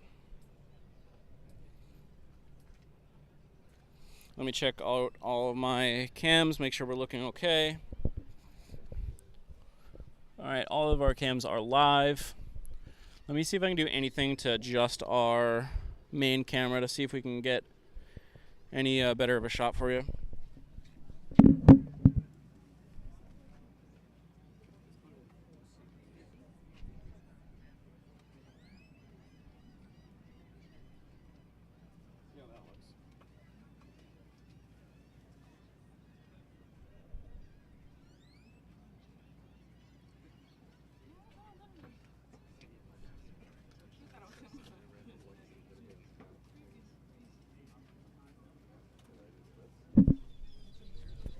I got a comment from Electric Overland saying, "Good morning from Mr. Bond in Canada, and to all the others. Can't believe I waited 3 months in Boca Chica and it launches just weeks after I get home. Good luck, SpaceX." Well, the good news is there's going to be plenty more where this camp comes from, so I'm sure you'll be down here to see this. Hey, how's it going? Do you want to be interviewed? No pressure, no pressure. Come on up. Let me switch over to this. You're good, you're good. Get them to stand facing that way so the sun. Get them to face that way? Yeah, both of you. Just diagonal. Like all three of us? What? Well, if you can. Do you want to check the framing? Here, I'll be tall. That's fine. He's just Neb's just gonna check out the framing here, and then we're gonna start this up. Are you live? Yeah. You Yeah. are live? Yep. Yay! How we look? Good. All right. So welcome. It's good to see y'all again. We've met a couple times in the last week or so. Yeah. Yeah, you're here for the next launch attempt. How are you feeling about it? Very optimistic. I'm hoping it clears the launch tower. Same here. Same here. And so you were here for the last launch attempt, right? Yes. How'd you feel when it scrubbed? I kind of wasn't too surprised. I kind of was prepared to wait for the next attempt. Figured it's a way to make lemonade. Very, very true. I mean, I'm not complaining about being down here with all these great folks again, so That's it's pretty. fun. It is fun. So have you seen a launch before at all? Like any launch before? I saw a space shuttle launch. Okay. When? How long ago was that? It was number 3. Okay. Wow. So it's been a little bit. Do you have any expectations of like how this might compare, or are you just going into it with open expectations? Well, I think it's going to look a lot different because it had solid boosters on the space shuttle, and it left a huge trail going up that stayed in the air for hours. And this is methane, so I expect it's going to be a vapor trail, and that's about it. Right. Yeah. It shouldn't leave that like iconic like shuttle thing. Very, very cool. So is there? What are you gonna do? Like, if this launches today, what's next on your agenda? What are you gonna do today? What are you gonna do this week? I'm going to book a ticket home. Makes sense. I have a bottle of champagne in my backpack. Oh boy, you heard that here, folks. Very cool. Well, thank you so much. If this goes off today, and if you're not in an immediate rush to get out here to beat traffic, feel free to come back over, and I'd like to talk to people about how everything went with the launch and stuff too. So, Okay, all right. The one thing we have is kind of an information blackout, because nobody's internet works, and Right. whatever, some people have some Starlink and whatever, and you can pick up some things, but as far as anything else, we can't really get anything. Yep. So let's see. Let's see what we got latest for an update from SpaceX. So they started their broadcast, which is a good sign. They're well into fueling. Their live broadcast right now says T-minus 22 minutes. They're looking at some heat shield tiles on their broadcast. So I don't see any indication that they're working any issues or anything. But if I do, If I see that, I'll make sure I update these folks, and if you're around, you'll hear me, hopefully. So. Yeah, because they found a guy down there that's got a Starlink that's broadcasting the SpaceX feed. SpaceX broadcast, so we can go down there and listen. Or Very nice, very nice. That'll help. That'll help. Keep looking at you. Yeah, You no know, worries at all. any more than we should. Makes sense. It makes All right, sense. thanks for Thanks so doing much. this I so appreciate that. much. Yes. Talk to you soon. Okay.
Not you. Look to your right. Oh, got it. Oh well.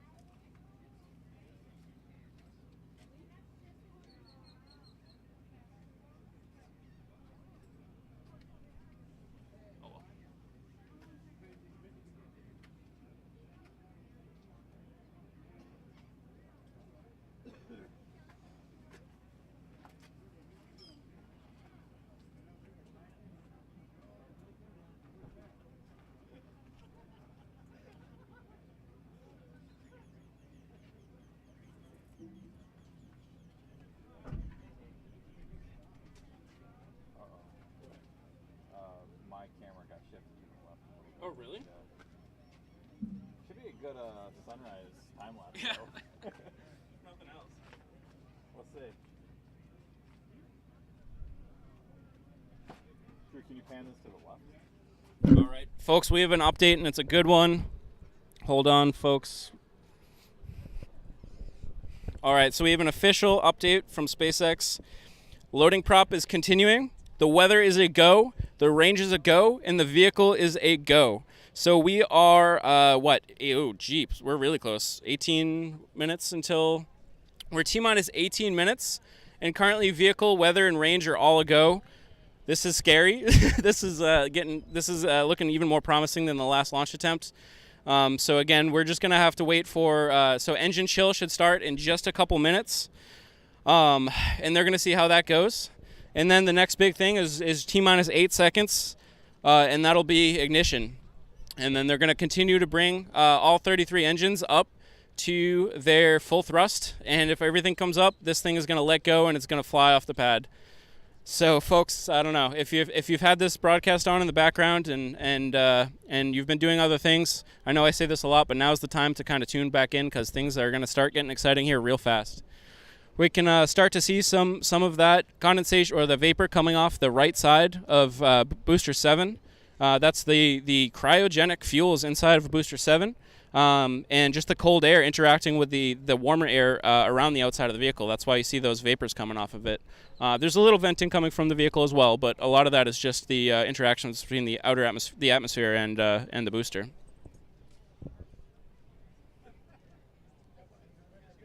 Wow. T-minus 10, you're setting those up? Yeah.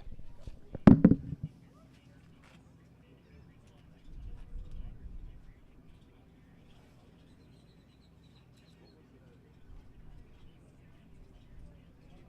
10 miles away, 12 miles away. 5.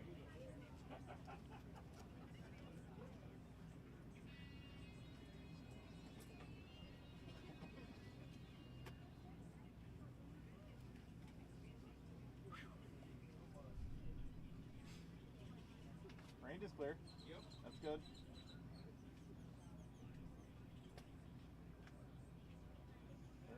T-minus 17 minutes. Could be 17 minutes until we see the world's largest, most powerful rocket ever take off from its launch pad for the first time ever. This vehicle will eventually be used to bring humans back to the surface of the moon. Hopefully it will be used to bring humans to Mars, and it could even be used to point travel here on Earth, and so much more. This vehicle is designed to be fully reusable and rapidly reusable. Now, these ones that we see in front of us right now will not be reused, but this is a Pathfinder mission for the Starship vehicle. The whole purpose is to drastically decrease the cost of sending cargo or people to space. Think of it more of like an airliner. You get in a plane, you go to your destination, and they use that plane over and over and over and again. If they had to throw the plane out at the end of the day, none of us would be able to afford to travel via airplane. So think of it a little bit like that. This is going to do so many cool things. It's going to allow us to put bigger and more powerful satellites and telescopes into orbit. We're going to be able to do some crazy things with this vehicle in the future. So if this thing gets off the ground today, it's a historic moment for humanity, and it really is.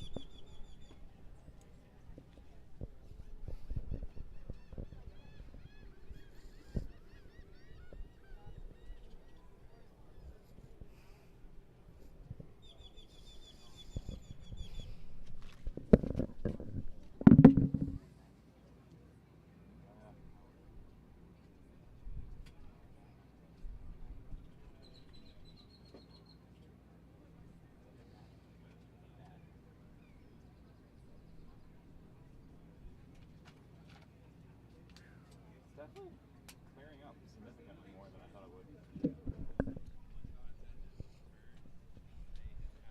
Do we need to tell Ben about the... Okay, good. Whew, look at all those vapors come off, folks.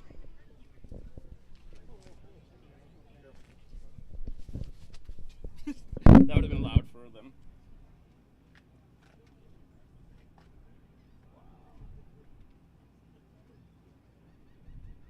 That's awesome.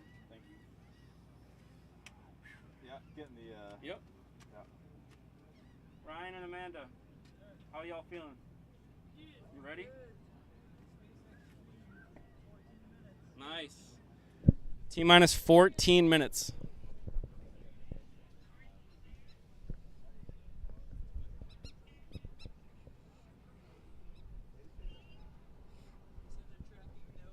Tracking no issues.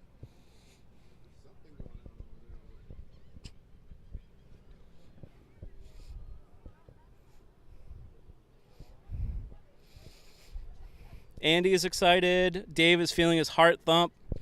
Brandon said Concorde 2.0. I don't know if we want to compare this to the Concorde. Neb is hanging out here, Brandon. Neb is hanging out here. He's been a very, very huge help setting everything up here, and just for moral support as well.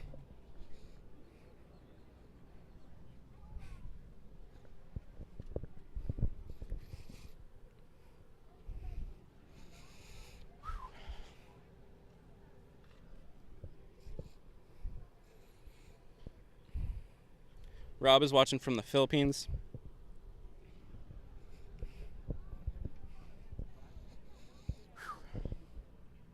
I'm not gonna lie, folks, getting a little bit emotional over here.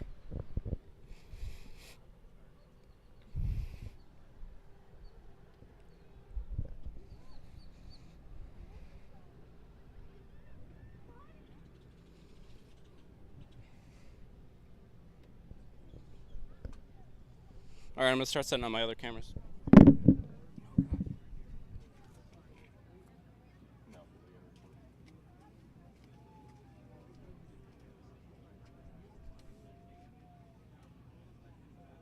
don't think he has it on.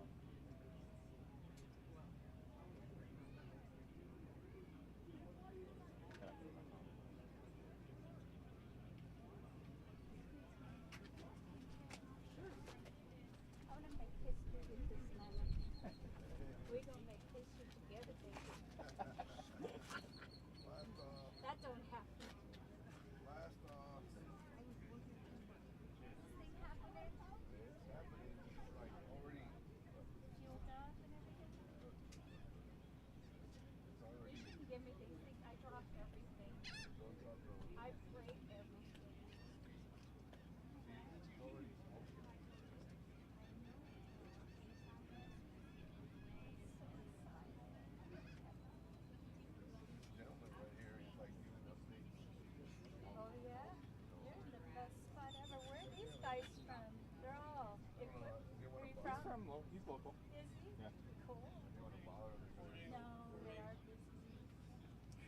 if you have questions, shout. Yeah. Where do we get it?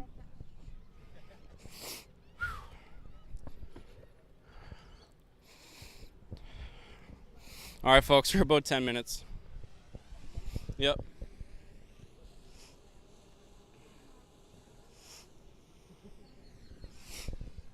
Oh, man. We're about 10 minutes away from the first potential launch of the Starship vehicle. I'm kind of freaking out over here. I got all of our cameras going. I'm real excited for this. And we're definitely ready to do this. So hope y'all are tuning in. Hope y'all are enjoying. Put something in chat. Let me know that you're excited. And I'm really glad you're all tuning in for this. So thank you.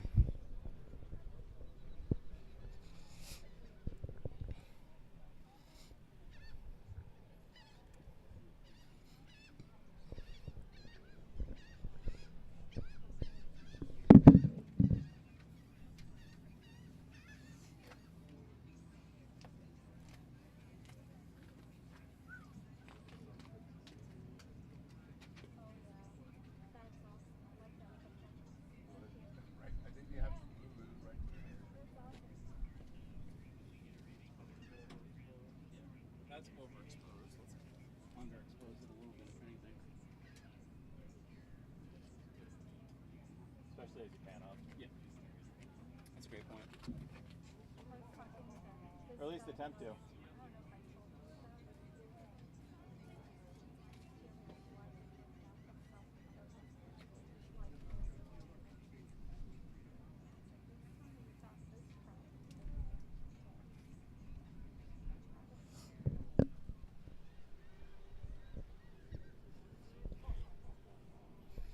Mike is here. Welcome, Mike.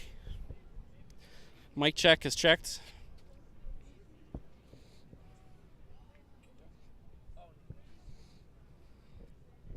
All right, folks, when we get down to like T-2 or 3 minutes, I'm gonna set the mic down, and I'm gonna try to control one of my cameras. And I'm gonna probably drop the audio levels a little bit because I expect it to be really loud, so I want to make sure we don't clip out the audio.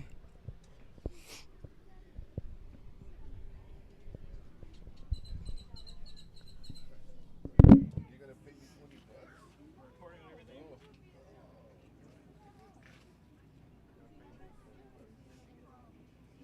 Thank you, Ben's mom. I appreciate you stopping in.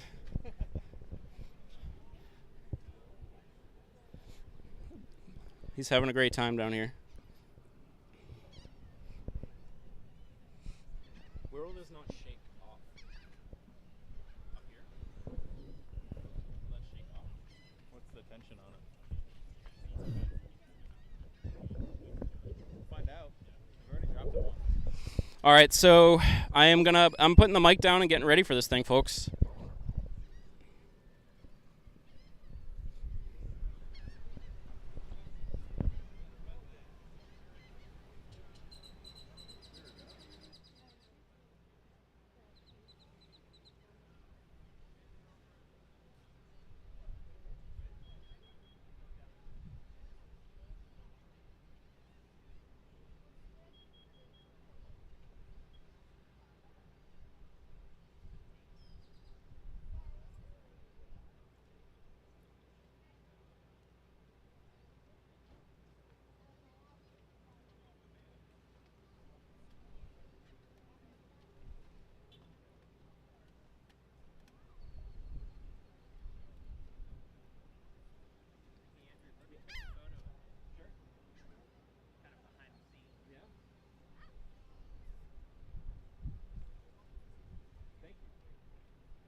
But I mean, is it mounted with the Starship or No, they do it during this whole process.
Just a quick reminder, folks. I'm taking the mic off, like I'm not holding the mic, so you're just gonna hear the audio when it kicks in after this thing takes off. So I'll update y'all shortly.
Are we down in the last few minutes? Yeah.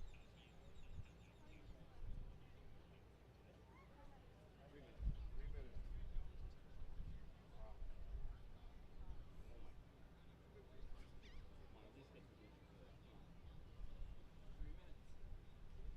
Which is really like 2.5. True. I need some water.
Minute and a half. Minute and a half. We're not in your way, right? No, you're good. No worries, we're good. Where's my megaphone?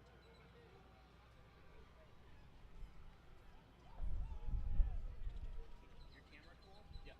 Yeah. All good. Not for long.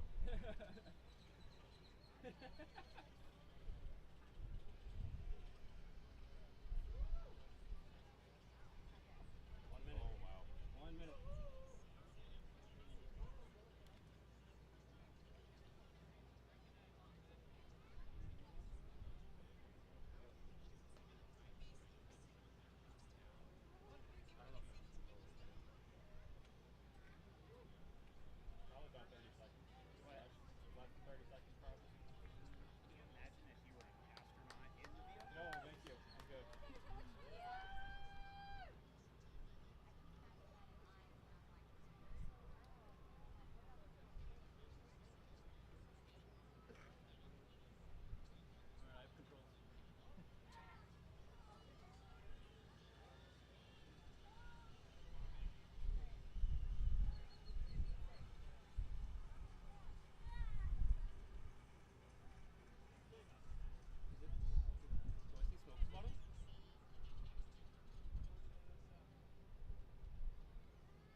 But hold. Testing, testing, 1, 2, 3, testing, testing. We have an update. Testing, testing.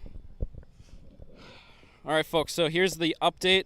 I think we got down to about T-minus 40 seconds, and the launch director called a hold. So the launch is not imminent in the next couple minutes or anything. Teams are going to look at what the reason for the hold was, and then we'll have to wait and see for the next flight opportunity. But a hold does not mean the scrub. It does not mean they're done for the day. Hopefully, this is something that they can look at, determine it's a non-issue, and then continue with the launch.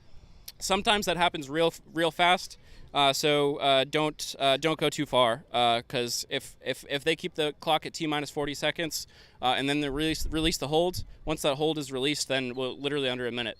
They might decide to put the T-minus clock back a certain amount of time, but we just have to wait and hear. I am shaking like crazy. I can't even hold my phone, but that was nuts. That was actually nuts. Yeah, I was pretty sure it was going right there. It almost looked like, from my perspective, there was some darker smoke on the bottom. Well, it wouldn't have gotten to ignition yet at T-minus 40, so probably not. Whew. Wow. So now we just wait.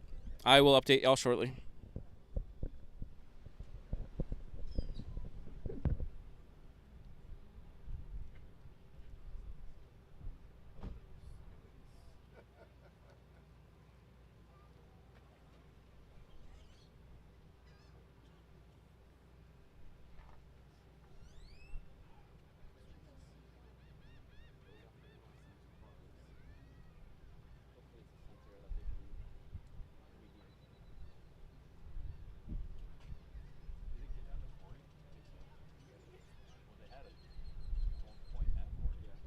So I don't know if it got further than 40, and then it certainly felt like it got same.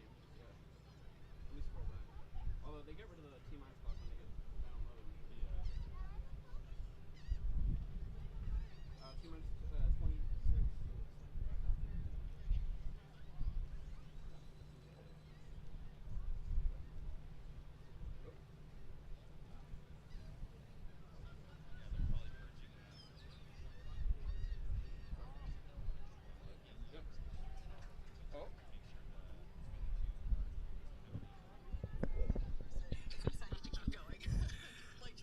Oh. 1 second. I have an update.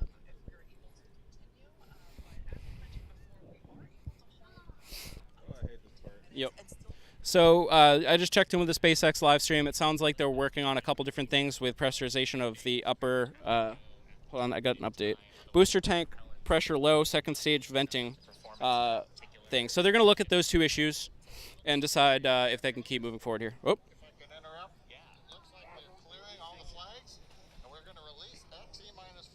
Okay, folks, we're going for it again. We're going for it again.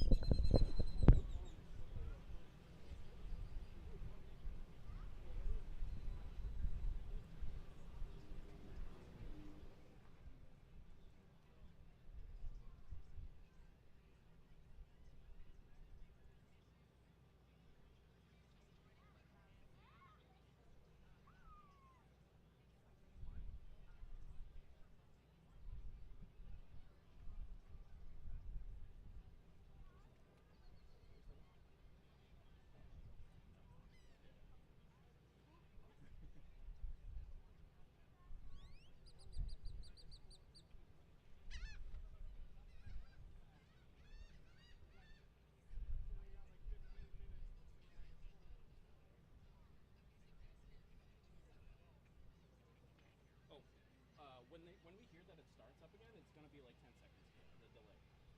So we might not even hear. There it goes.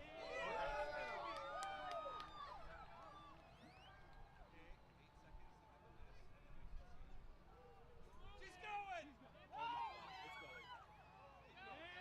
Keep going! Keep going!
It doesn't look like it's on course. It's on its side. Here it goes. We're gonna detonate it. Do we need to worry about detonation from here? Yeah, probably. I can't. It's definitely having a full blown panic attack, but I'm okay. Did it set and go off? I don't think so. Is the yeah, expected? it's doing its flip. Yeah, I'm freaking out. I mean, it looks like main. Did it light? Yeah. I think it lit.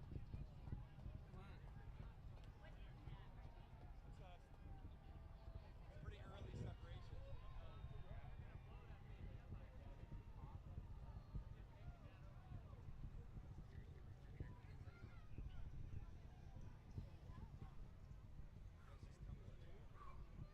I'm having a panic attack, but it's fine. I'm great.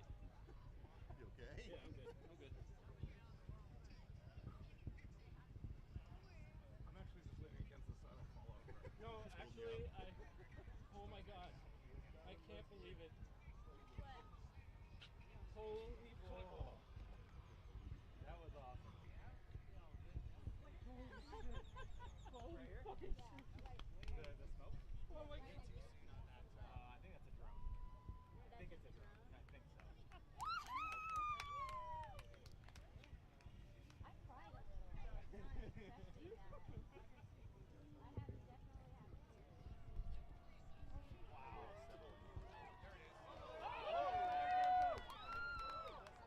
There it is. Is that the thing? Yeah. Did it blow up? I don't think so. Where'd it go? SpaceX feeding 271. Testing. 1, 2, 3. Testing. All right, folks.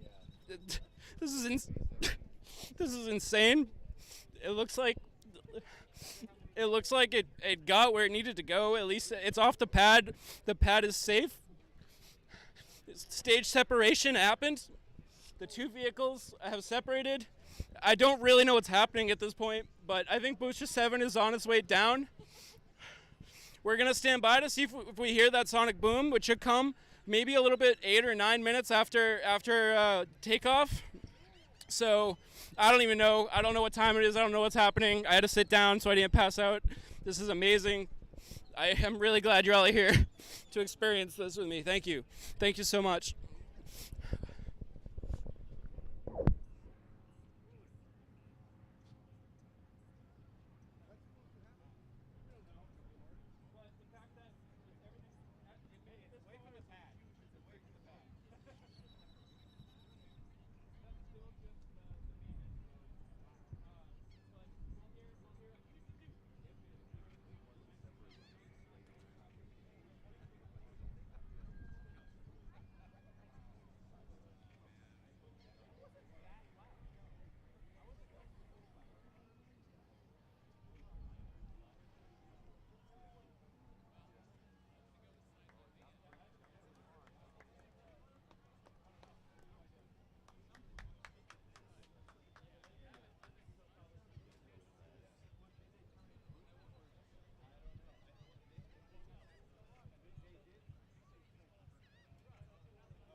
True. Testing 1 2 3. Testing 1 2 3. All right, so we're gonna talk a little bit about what we just saw, and then hopefully we're gonna bring some people in to talk. I don't actually know if any of my cameras are still pointing the way the directions they're supposed to be, but if you're just joining us, thank you so much. My name is Andrew. This is Rocket Future. We just witnessed the largest, most powerful rocket ever take off for the first time down there at Starbase. Right now we're at the southern tip of South Padre Island at Isablanca Park, and that was actually the craziest thing I've ever seen in my entire life. As you can see, there's still a bunch of folks around. Actually, I don't have the other camera going, but I'll bring it up in a second. But there's still folks around. A lot of folks are going to start leaving, but we're going to stick around with you for just a little bit longer here. We're going to try to bring some of the people back on to talk to them about what they thought about that. But that was intense. That was super intense. I've been following this program for a few years now. Moved down here just a little over a year ago. And I've been down at Starbase as much as possible and documenting all of the work that they've done on these vehicles. And I've been following these things so closely. And the fact that this thing finally just launched, it really kind of tore me apart in a good way. I definitely had a little bit of a panic attack while it was launching, and definitely got quite emotional. But I didn't really expect anything different. I basically would have anticipated all of that happening exactly the way it did. That was just so amazing and so surreal. I'm very, very happy. I can't believe it all just happened. And this has been a real big stressor the last few weeks. So I'm glad this is done. And now I can kind of relax a little bit and recenter and work on just other stuff. But this is crazy. This is absolutely crazy. I'm gonna let me know what y'all thought of that. I definitely lost track of it a few times. It was not great tracking, but it was what it was. I could only do what I could do.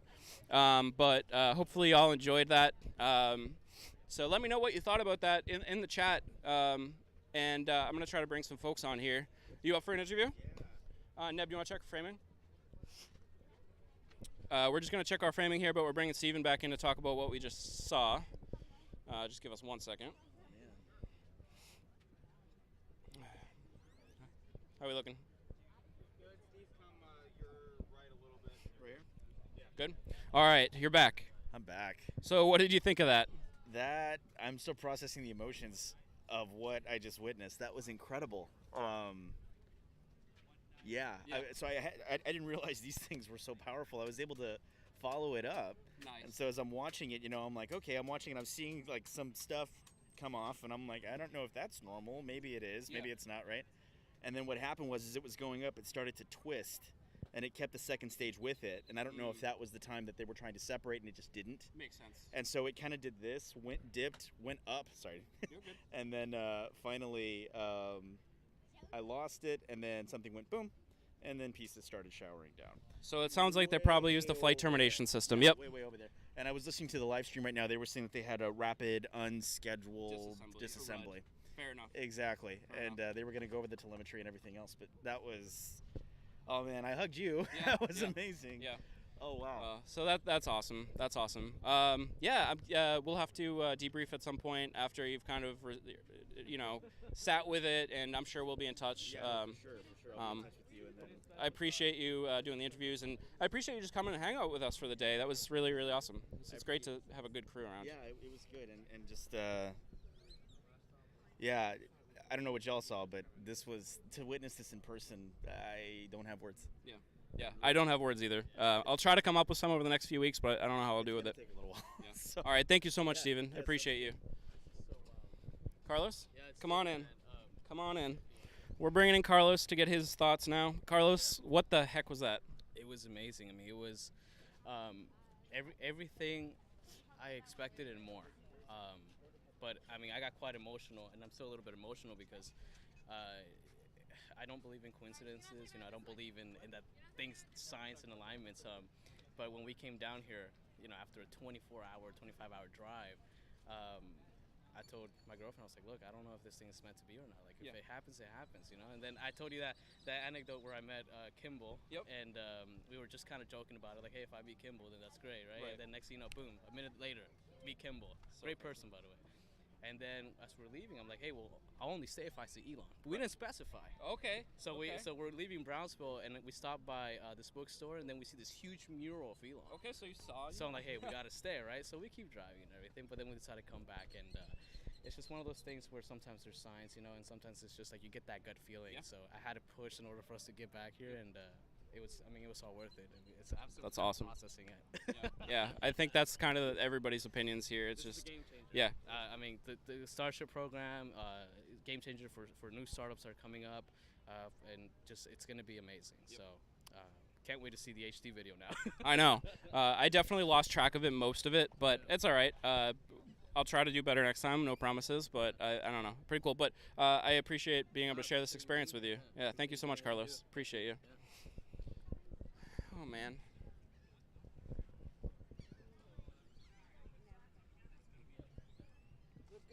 Yeah, looks real good. Want to chat? No pressure. You want to chat? Sure. All right. We're going to bring over Ryan, a good friend of ours. Hey, you can both come over if you'd like, Amanda, Ryan. Okay.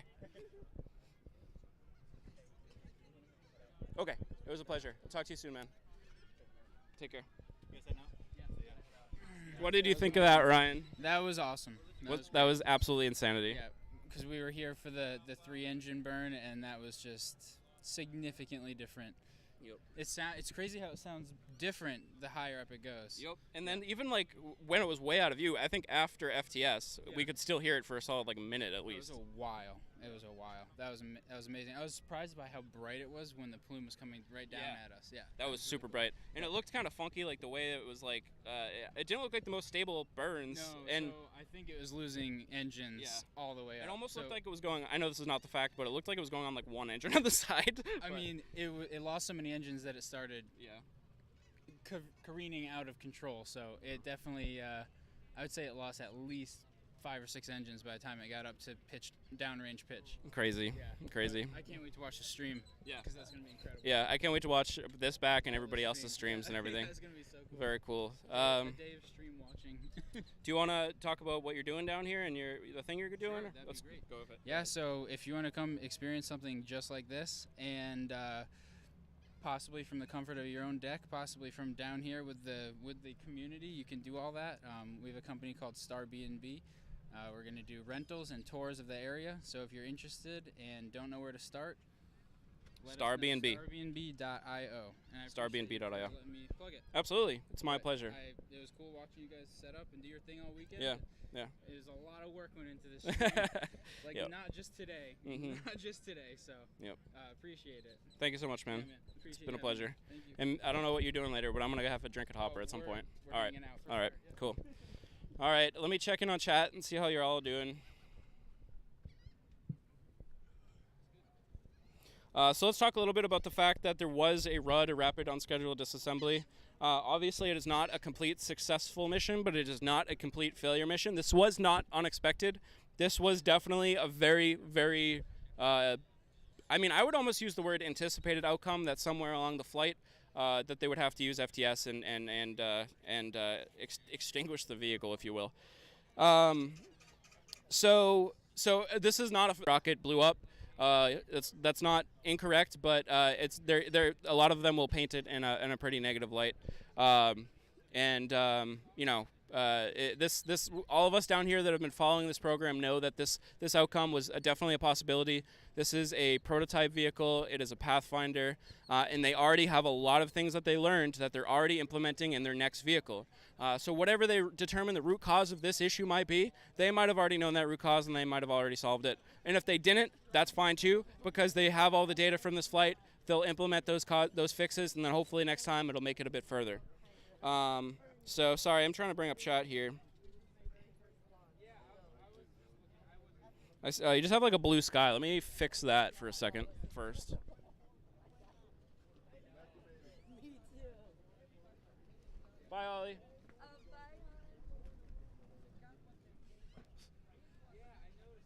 I can't even think straight. I know.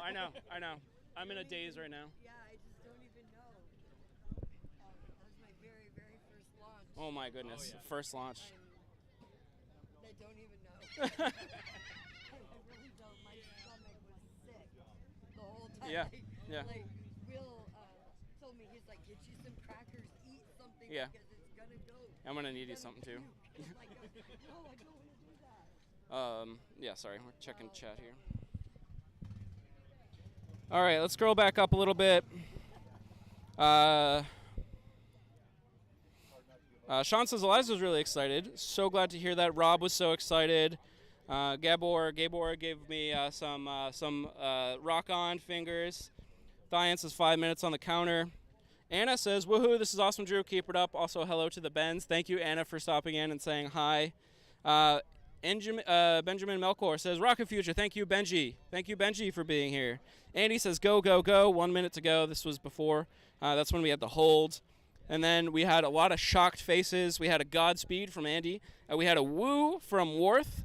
And then we have some results. We have some boom. It exploded. Okay, she started. Flew for a while. It's not bad. All things are step to success. Thian says, for a first launch, it was great. Rapid disassembly. Andrew Paris said, wonderful work, Lambda. Thank you, Andrew Paris. Thank you, Titan. Amazing Rudd. I'm sure it was probably the craziest. Ann says, worth it all. I agree with you 100%, Ann. Rob Moon says, so many emotions. Wow, I wish I was there to see it. I wish you were here too, Rob. But I'm glad I could bring this to you, Rob. Anthony Barker said, it got off the pad, and that's a plus. Totally agree. Andy said it was amazing. Agreed. Andrew Paris is closer to Mike. That was probably during one of the interviews. Witt says another failure. 35 kilometers, way too far below orbit. It was a failure, but this was the first time they ever launched this vehicle. And it is not a production-ready vehicle. It is not like SLS. When SLS launched, they knew it had to work the first time. This is not a production vehicle. This is a prototype in development vehicle. We didn't want to see a failure today, but the fact that a failure happened is not surprising to most people. And I think they're going to learn a lot from it and keep moving forward. I'm just happy it got as far as it got. Dad said, I missed it. How'd it go? It was beautiful. It got off the pad. I totally missed most of the video, but it's all right.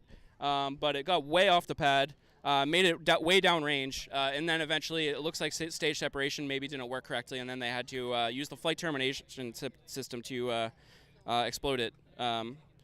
Wyckoff's Adventure says, am live here now. Very cool.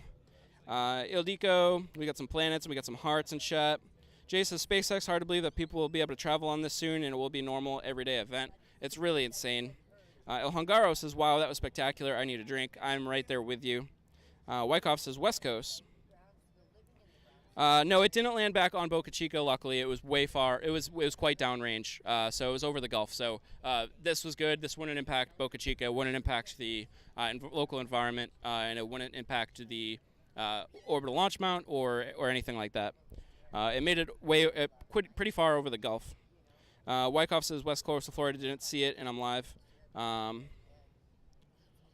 Jay says absolutely brilliant. Tunde says, Andrew, thanks for the stream. Greetings from Hungary. I'm also watching with the Space Junkie team. Thank you so much for the Space Junkie team. Let me just give a special shout out to the Space Junkie team because we kind of started our thing a few months ago at this point, where the Space Junkie channels can use our footage.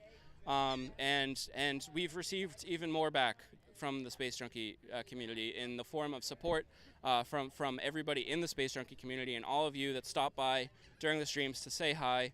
And when I pop into the Space Junkie stream and say hi, all of y'all are saying hi to me there and stuff. It's just really great. A huge shout out to the Space Junkie community. So far, it's been amazing to kind of go on this adventure with all y'all. So thank you. Big shout out to anybody who's been with Rocket Future. Amazing.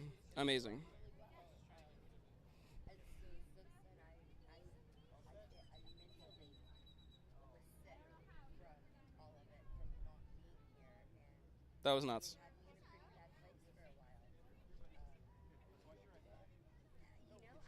I'm checking on any SpaceX updates so we can get official words.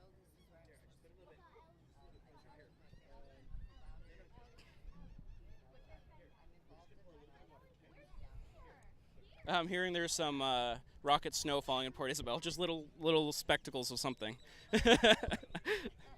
Some ash or some dust or something. Nothing big, nothing major.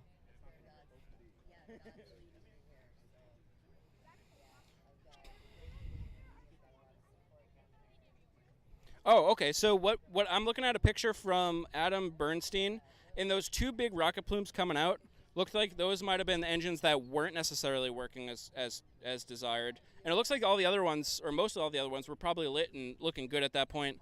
Those long streams of all the bright flashes that we saw. yeah, I think those were bad engines. Yeah. Oh, they warranted them already.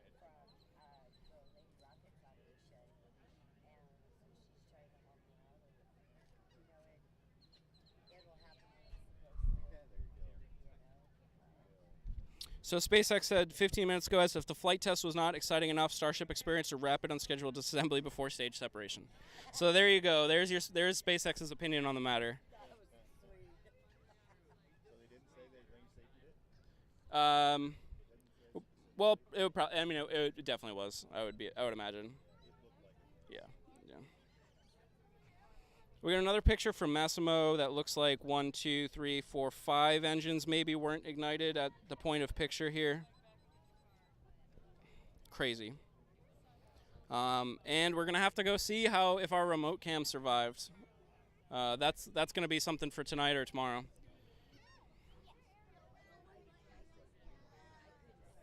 I'm checking in with chat here again.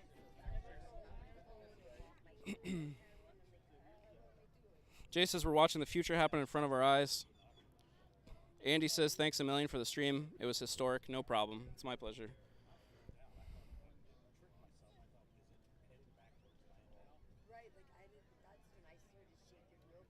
Can I interest you in a waterfall? Yes. Let's do it. Ready? Okay, this is fuzz. It's coming slow. There you go. Thank you. Yes. Thank you. Appreciate that. So. To SpaceX. That's got something for everybody. Yep. Thank you very much. Indeed. You are welcome. So, gonna be at the Hopper House later? Yeah, definitely. Definitely. See you there. What do you think of everything? I thought it was fantastic. I thought of course it would have been great to meet all the milestones, but they met so many. And it's still there. That's the big thing. That's the big thing. So excited. Yep. So anyway, thanks Appreciate for it. your coverage. Absolutely, my pleasure. All right, folks. So I'm gonna leave the stream up for just a little while. I'm just gonna kind of go figure out what everybody's doing and what the plans are. So I'm not dropping off from the stream right now, but probably relatively soon. The good news is I don't see any fires over at Boca Chica. No black smoke anywhere. Of course, with some of the static fires, we saw some grass or something catch fire, but it looks like everything is safe over there. So that's great. That's great. I'm really curious how long it's going to take them to reopen the beach, and how everything looks over there. So I'll try to keep you all posted on that. But I can't believe that thing's gone. Just take a look at the launch pad. I will adjust this camera, bring you in close to the launch pad, and just taking a look at an empty launch pad just looks unreal right now. So give me a second.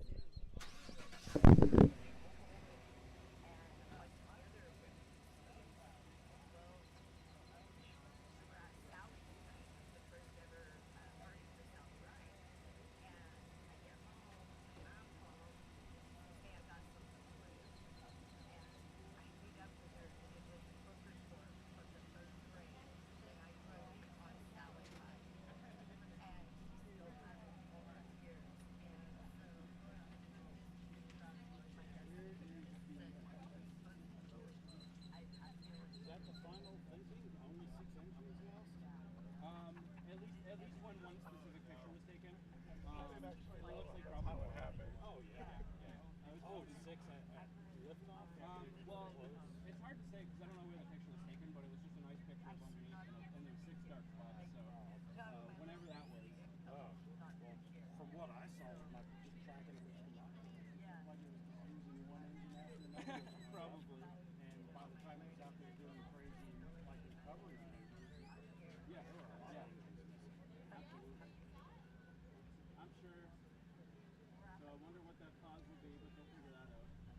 Yeah, I think I saw that telltale green. Oh, yeah? The exhaust brake. That would be engine shutdown probably, right? The green.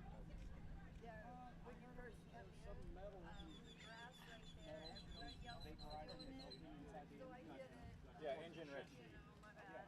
Engine bridge. That makes sense. Well, Was it green? I'm waiting for really good videos. Yeah, I don't think it was. I don't think it actually turned green. I saw like a little arc of green. Andrew? Yeah. You hear Tin Dog got covered in sand? I did hear Port Isabel got covered. I heard it started as a liquid and turned into dust, so I don't know what that's all about. Oh, that big cloud that we saw up there. Oh, Yeah. okay. So just That was all sand cloud. Yeah, that went moving. That was quick. So Port Isabel got sand. Yeah, Port Isabel's a little bit closer to Boca Chica today. Crazy stuff. Well, I'm sure we'll hear a lot of environmentalists complaining about that, which, I mean, they should look at what happened. Particularly water daily. Yeah, water daily should help that a lot.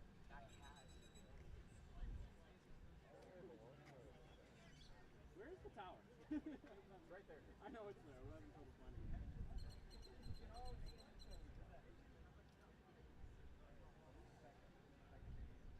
Yeah, curious what the damage was. Yeah, we'll see. We'll see if they love it. Yeah.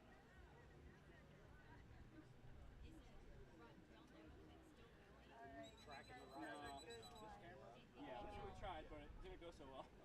Sorry. You should have good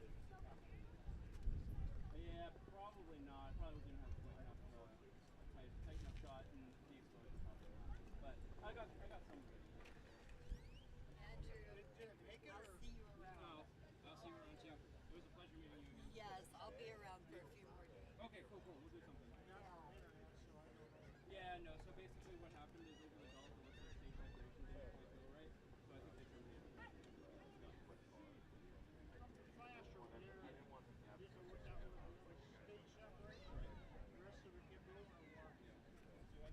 Crazy.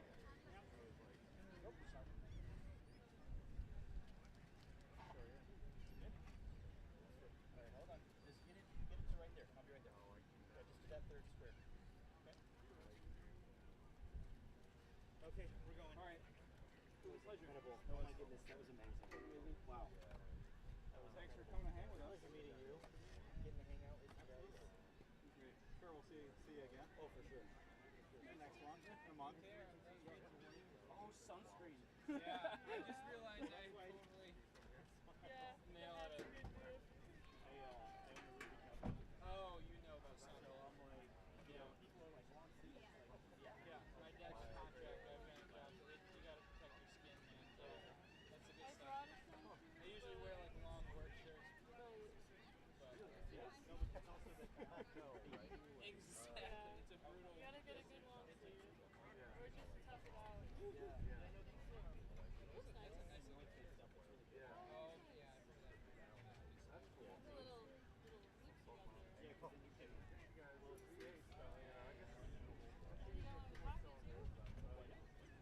Yeah, because then you can. Hang a compass on it. Yeah, something like that. You never have too many loops. Yeah, no, yeah. Yeah. See you later, guys. Have a good one. Could be worse than the road trip. Yeah, right. You just drive across the country and this. That's true.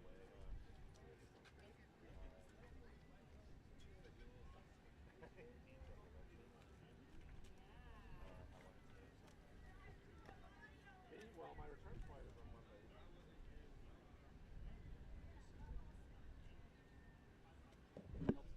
Detroit is asking how loud it was. For me, I thought it was dang loud. Some folks that said it wasn't as loud as they were expecting, and maybe I agree with that. But it was loud. It was nice.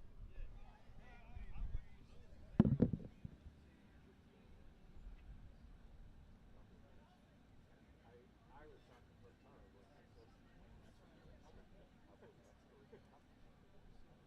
Yeah, I know. I was there. Yeah, you're like, I could just hear every one spot. It was, yeah.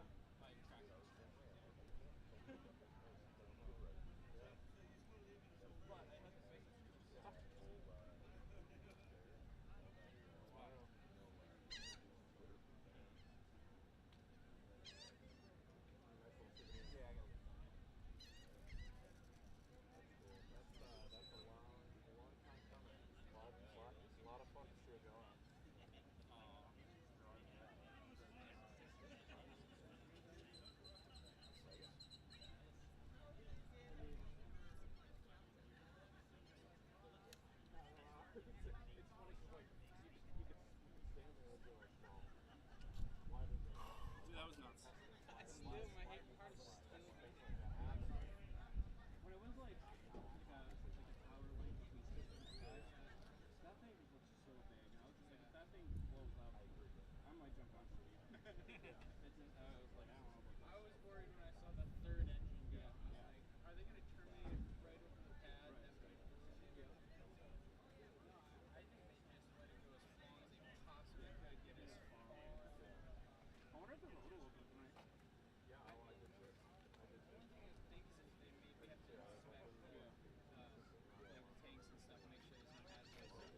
That was a lot of sound. That could have fractured the steel. Over here, and I was like, Oh, that's we were backing up over here, and I was like, Oh, let me shut these. Want to make sure you guys weren't doing an interview. No, you're good. Thank you so much.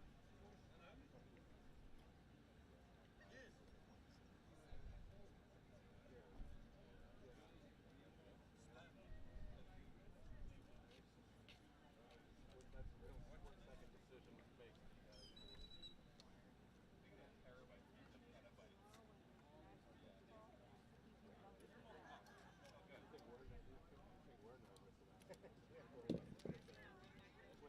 Why would that? Why?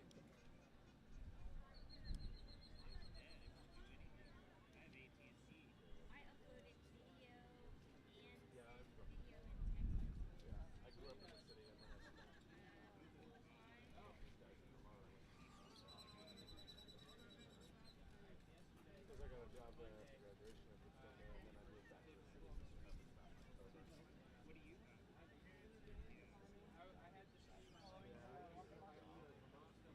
I had this. I kept my job, I moved remote. Vermont's beautiful, but after I basically still 12 feel years of being emotional. there, Like I feel like I'm on Earth like just not trying much to to do. get to. You know, I would snowboard in the winter and hike in the summer, but the restaurants still close at 8 p.m. and I know. there's only so Well, much it's to weird do. because it like it feels like something that you're not supposed to see. It's like I feel guilty about it. Like Well, you shouldn't feel that way. Originally from Vermont, she moved to the city, and now we're I hope I this worked got in it. IT for a cybersecurity company, so I'm a systems engineer. I manage all the tech. How about yourself? Come on. Where is it at? Oh yeah, I got it. Granted, it just turns into a big fucking plume of smoke, but I got it. Oh, nice. Remote or up in Washington? Okay. Alright. Yeah, it's Oh, let's see how it looks in the one of apartment. those things where it's like, if you don't do something about it, you're gonna lose it. Yeah, so, you look at job postings, everyone, everywhere, non-technical companies, everything is hiring for that kind of thing. It's tough. It's not, it's almost kind of sad that that kind of thing continues to exist. There's so much, like this kind of thing didn't happen before we had all this technology, right? I mean, obviously you have different kinds of scams and different kinds of, malicious people and malicious intent, but it's like you gotta have this entire industry now to support the fact that every single piece of technology is now a liability.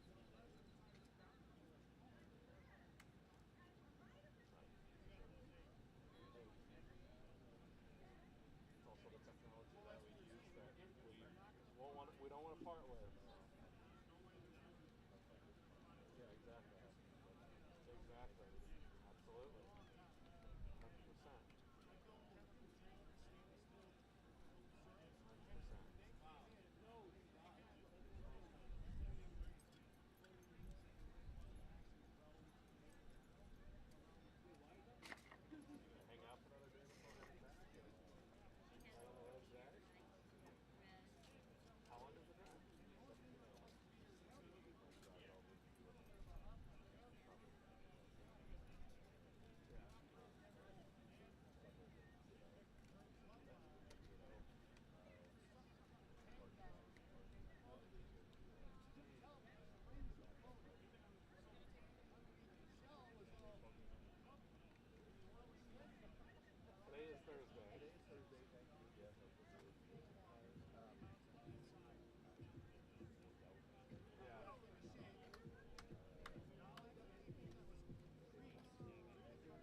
Welcome, Steve. Yeah, thank you for stopping in. I appreciate that. Crazy stuff. That was amazing.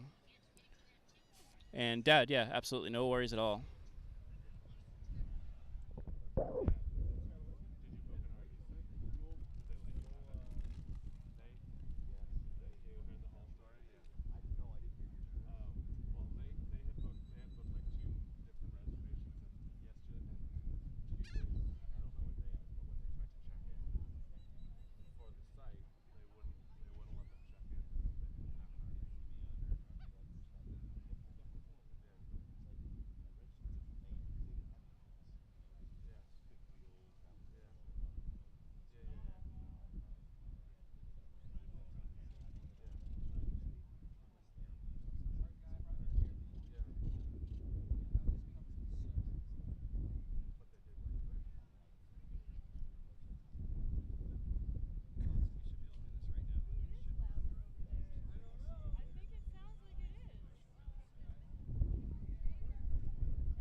My dad says, I'm confused. Is this live? Am I watching a replay or did I not miss it at all? Did it launch and blow up or is it not launched yet? So it's possible on YouTube if you click the live button, just in case it's not actually live, you might have accidentally rewinded a little bit. But no, if you're hearing this, I guess if you aren't live, you aren't hearing this. But if you're hearing this, then it did happen. It blew up over the Gulf.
tree, yes, you missed it. It launched.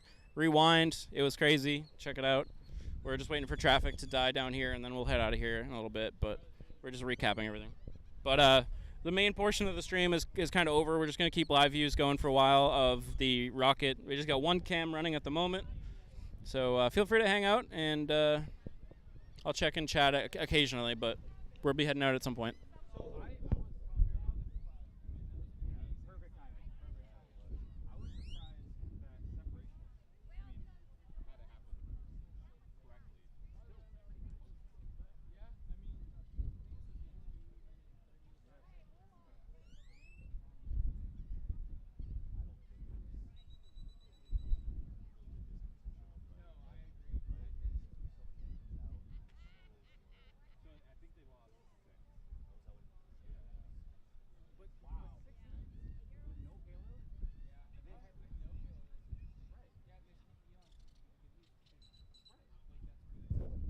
Yes, Neighborhood is actually being very, very helpful.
All right, folks, we are going to wrap up completely here. Stream is coming down. Huge shout out to everybody that was stuck around with us. Thank you so much. Your support is very much appreciated. Huge shout out to anybody that supported the channel today. Just either being here, or we had some crazy gifted memberships and super chats and all that good stuff. So thank you all so much. What a historic day for this program and for us all. I appreciate you all very much. We'll see you next time. My name is Andrew. This is Rocket Future, and peace out.